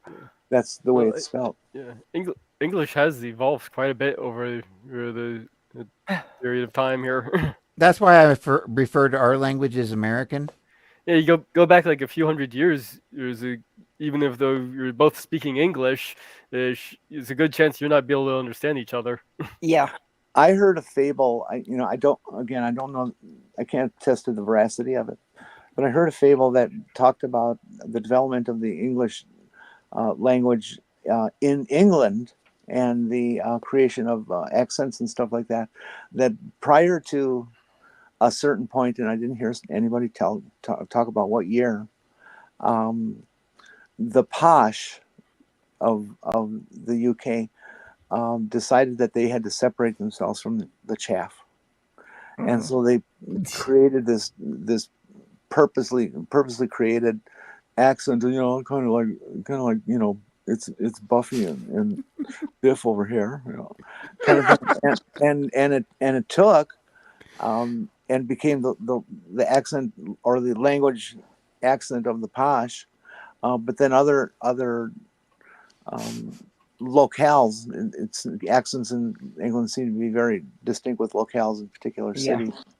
followed suit, but with their own version of it, sort of, in terms of accent. Like I said, I can't attest to the veracity, but it's an interesting. Yeah, I had not heard that, but it seems plausible. It's called received pronunciation, RP, and it was a thing. It was an actual thing. I'll be darned. There are books about it. I mean, there are actual. I don't know. It's not grammar. It's dialect stuff where they have it's spelled out what the how vowels and stuff are supposed to be pronounced and receive pronunciation. Yeah, grammatical notation. Yeah. Pretty weird, and it didn't. It just sort of it hit it for a while, and then it just wasn't cool anymore. So people started. It is a weird thing about England that you can have two towns that are 10 miles apart that have different dialects. It's a feature of the older areas. It's just like there's more genetic diversity in Africa in among humans than anywhere else on Earth. Mm-hmm. It's the same way with languages. Like Maine is there are very distinct areas let's just not call it Maine, but Maine's a small population. Call it all of New England. There's very, very distinct inflections, dialects of the English language in New England. Stephanie, you might know this. I got a question. My sister is French. Now, she's from the very western part of France, out in the country. It's east of Lyon, and it's called Veslud. But I learned to speak French a little bit from like tapes or whatever, but then I learned to speak French from her. And I can't understand anybody else. I can only understand her dialect because I learned to speak French for her. And the reason that I can't speak any other dialect is I don't know the difference between her dialect and different syllables or in fluctuations. You know what I'm saying? I only know that exact dialect. I don't know what to say. It's like Quebecois French is very, very, very different from Parisian French, which is different from various other. The Languedoc is different from the Languedoc. Is it Languedoc and Languedoc? Languedoc being like Marseille, and Languedoc being the Ile-de-France, Paris. But then I made fun of my niece because she came to America and she went to Alabama and she spoke with an Alabama accent. It was hilarious because she was French, but she had this thick Alabama accent because that's where she learned to speak English, right? This is interesting. How it would sound somebody speaking in English 700 years ago. When that April with his sure sort, the drucht of March has pierced to the road and barred every lane and Jesus Christ, dear. Of which were to engender his floor. Take the marbles out of your mouth. That's English. Jesus Christ, dear. That sounds like Deer Isle, for Christ's sakes. What you talking about? Yep. That's what I was thinking, that it sounded more like Irish or Scottish. No, let's hear the next time span.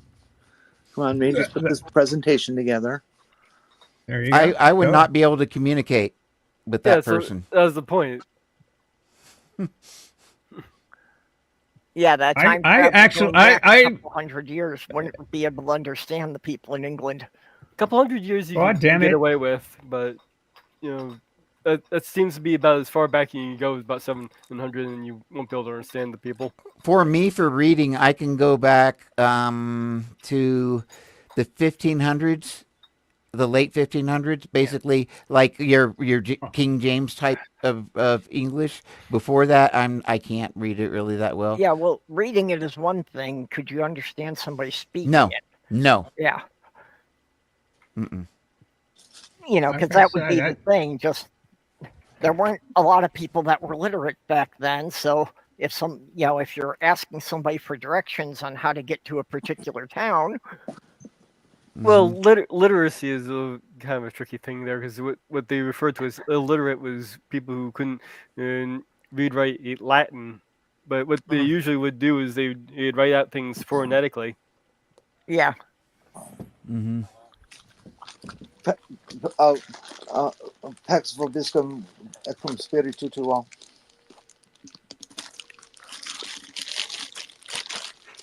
Don't know these Pacham. ASMR. There's ASMR going on right now. Just a little. Oh, by the way, opening a packet of crisp. I On just your got a little steak, blood we for it. totally That's all I got. spiccata mundi.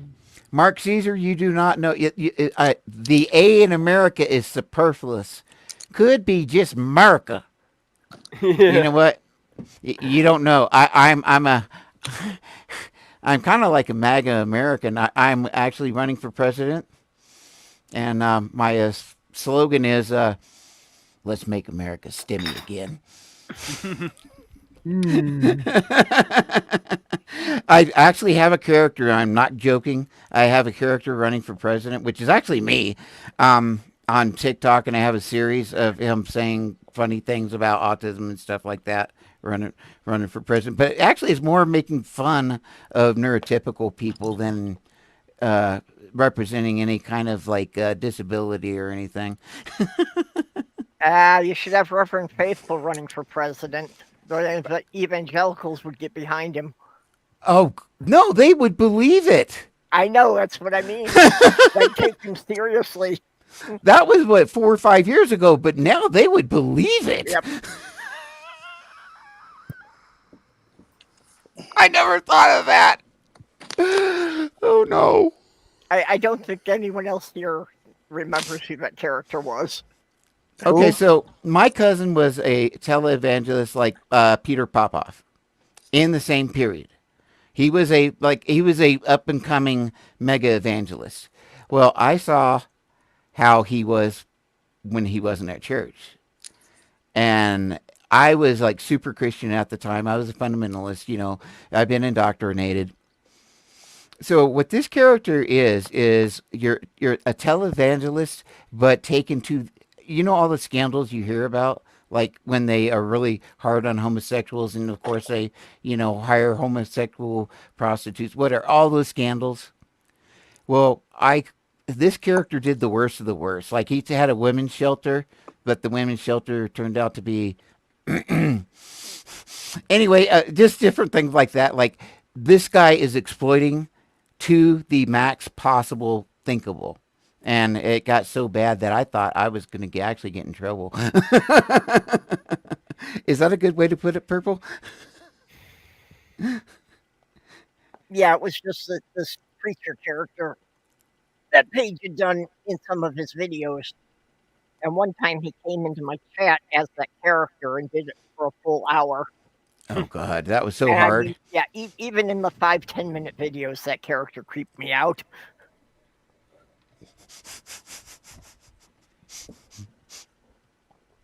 Yeah, I've thought about bringing that character back, but Uh-oh. Uh-oh. What? We went over 3 hours now. We got to go to 4. Nope. we're not. No, we don't.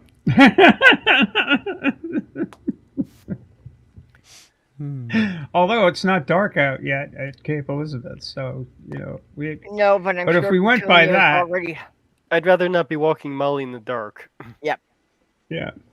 I'm sure Petunia's already bitching that I'm late with her dinner. It's 5 o'clock. It's not going to get dark for another 2.5 hours. Yeah. Jeez, you guys.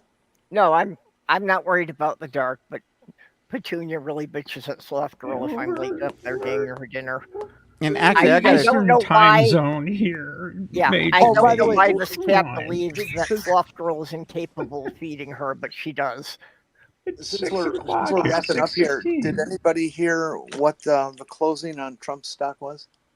No. Oh no! What is it? Is it? Well, yesterday the low was 22 something, 22.84 or What? something like that. What is it now? I don't know. That's why I was asking. Has it reached the what is point where they're paying you to buy it? I don't think so yet. I got to guess jump I'll off have to because look. Here, at the top of the hour, I got to start my little show. I've decided to call it the Autistic Rage,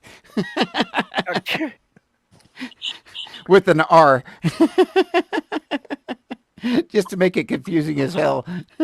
Mark Caesar's asking for an update on Sloth Girl.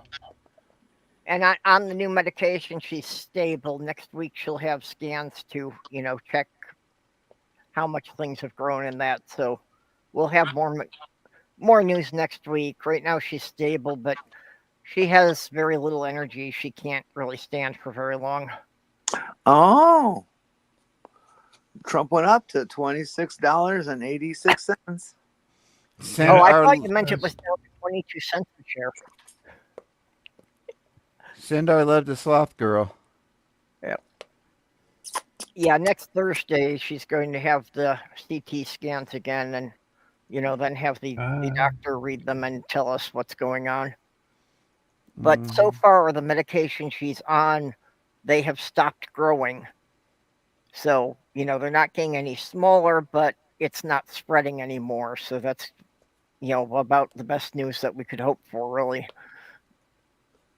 Mm-hmm.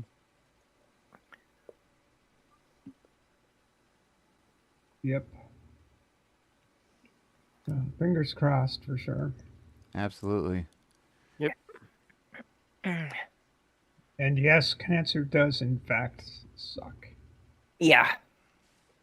Mm-hmm. Well, that's the first 3 medications she was on didn't work. And the doctor said, I usually don't prescribe this one because it's only been shown to be effective in like 6% of the patients with your type of cancer. Mm-hmm. But it's working for her. Well, good. It's just the doctor had kind of run out of other things to try. That means she's a 6%er. Yep. Mm-hmm. It means she's a 6%er, and that's why that whole thing about medical ethics is a valid thing. It's like you got to work with your doctor. Yeah, and the doctors have to take each patient magic. as an individual. That not everyone's going to respond the same to the same drugs. Mm-hmm. Exactly. It's good that she's got a good doctor. Yeah. Honestly, I have a lot of trouble understanding him because he has a very thick accent. Mm. Yeah, but he must be from medieval England or something. Yeah. Yeah, but you got audio processing disorder too, don't you? Yeah. That doesn't help when it's with foreign accents.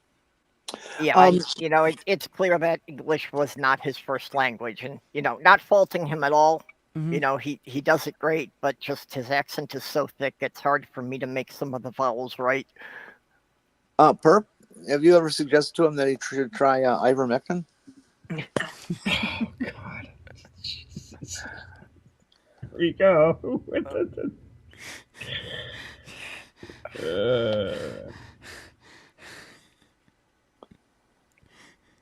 Yeah. Aaron Rodgers says that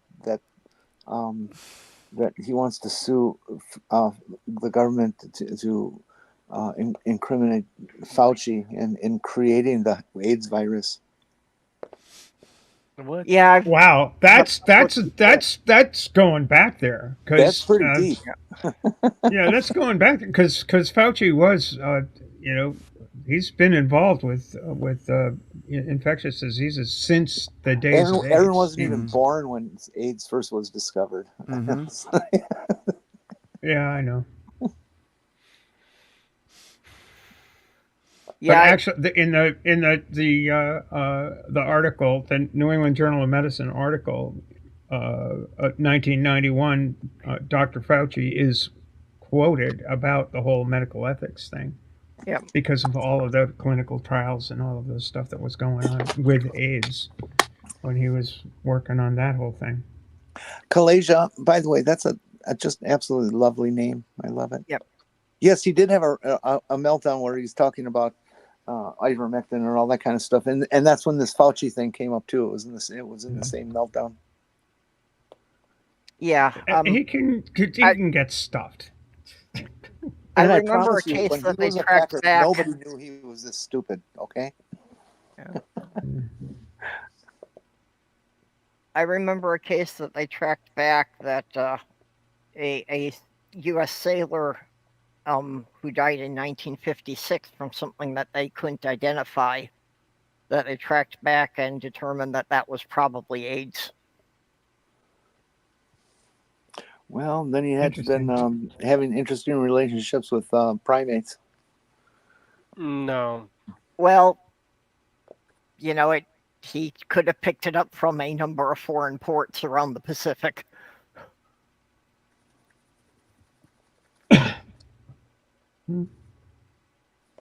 Never know.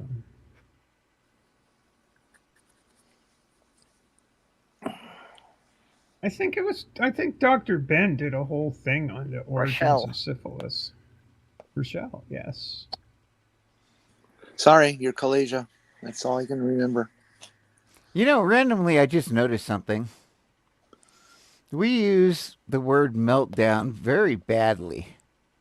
And I'm not on your butt or anything, Kalasia, but if you think about it, we use the word meltdown for autistic people who are having a genuine psychological whatever from autism, and we also compare that to people acting in public and behaving badly. Use the same word. Well, and I think most people associate it with like anger and rage. Right. And what an autistic meltdown is. Right. I was just thinking. No. Meltdown has always been any kind of emotional collapse. Yeah. Okay. So then, if that's the most commonly known word for it, then autistic people really probably shouldn't be using that word because it gives the wrong impression. See what I'm saying? Yeah.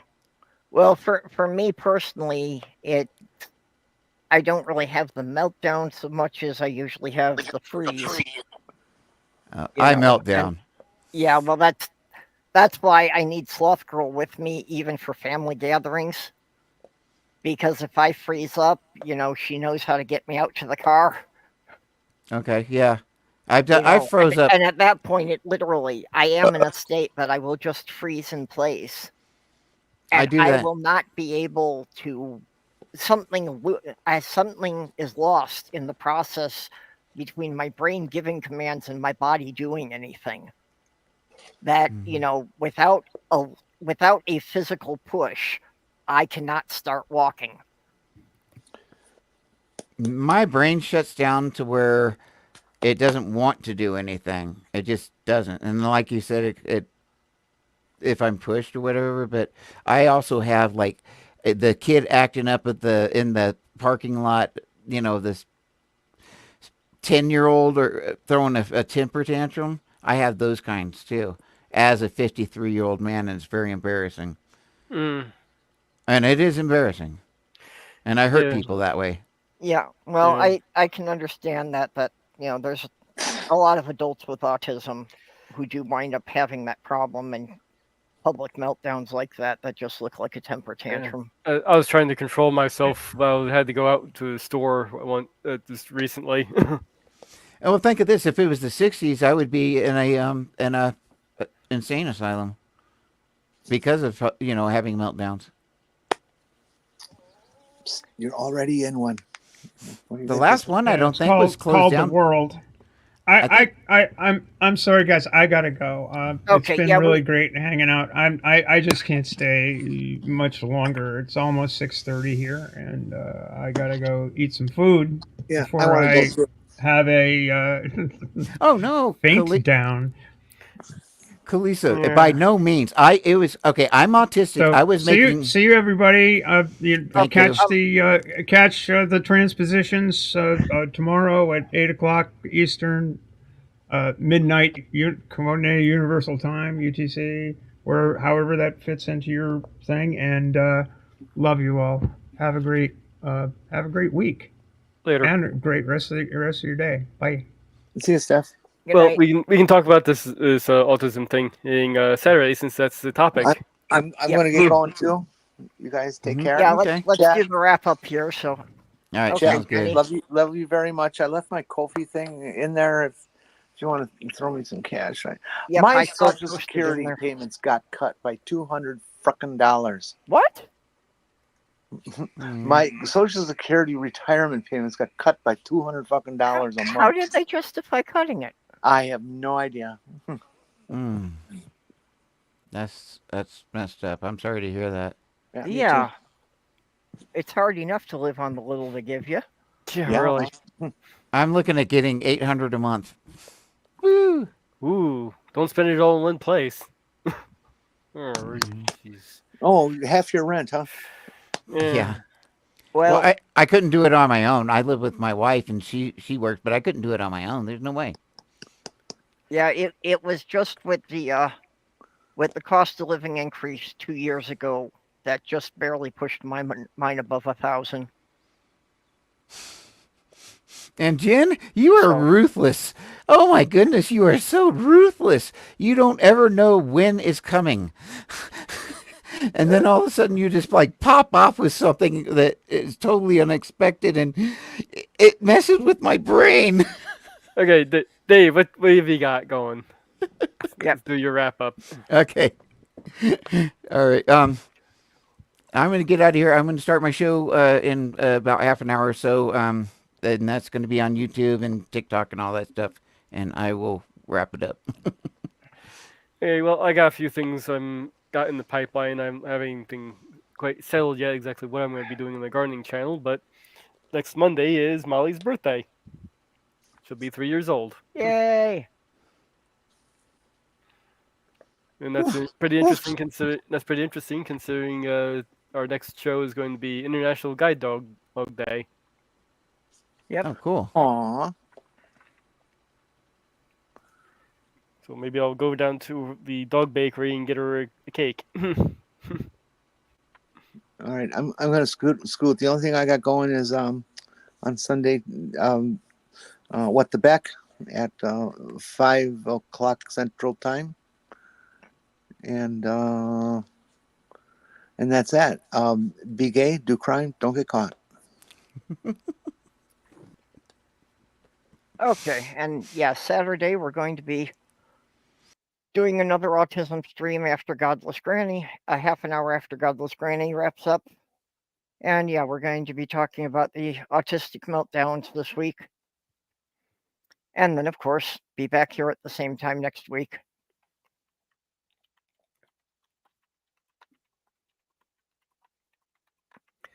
So with that, we will bid you all a good day. Take care all. Bye-bye. Later.